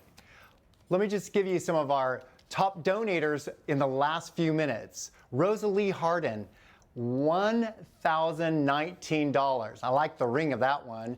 Dave Gibbs, $1,000. Kath Cirkiness, $1,000. Yvonne Moss, $200. Thanks so much, Yvonne. Logan Lemon Schillinglaw, $50. Thank you to all of you. We so much from BDPA appreciate all of that. So guys, we've really done it. Thank you to everyone. In the spirit of coming together, we're grateful for many that have made this evening possible. Thank you for all of your contributions as well. And remember, donations are open until Monday. To close this gala, I'd like to leave everyone with a thought from Maya Angelou. All great artists draw from the same resource, the human heart, which tells us that we are all more alike than we are unalike. With that, we're going to go to our closing segue. Everyone, have a wonderful evening, and thank you very much.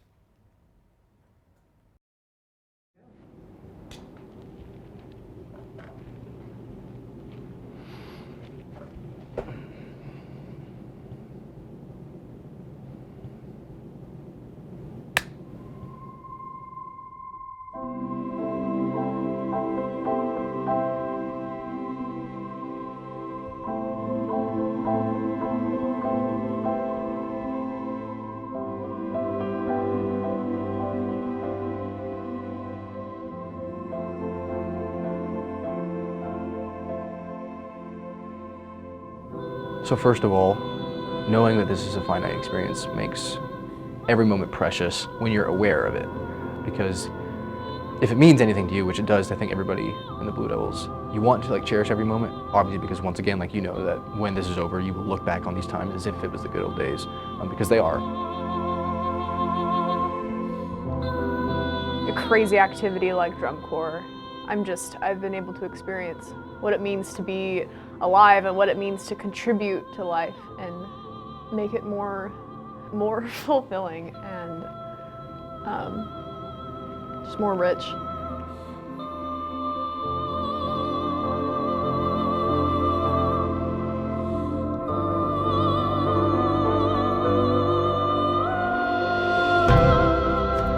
What I find to be, at least to my knowledge, both novel and intimidating and spectacular about this organization is that it really is in the business of creating the best people. Being able to do this with this special group of the 2018 Blue Devils, it's something that I hold true to my heart because I don't think that I would be the person I am without the Blue Devils. It's about sensitivity, it's about the relationships, it's about the relationships between performers on the field, it's about the relationships between performers off the field. All of those things are held in such a high regard, and that's why I love being here. That's why I love being a Blue Devil. It feels comfortable to really perform and just let go and trust in your friends and your teammates and all the staff, that all the hard work that you've put in. It's very freeing and liberating to just lay it all on the line and say, this is what we're about. This is who we are, and we invite you to come in. When everyone around you is doing everything like the way it should be done, there's nothing lacking. And that's why I think it feels so amazing. And in that sense, I think we get a little taste of what heaven would be like.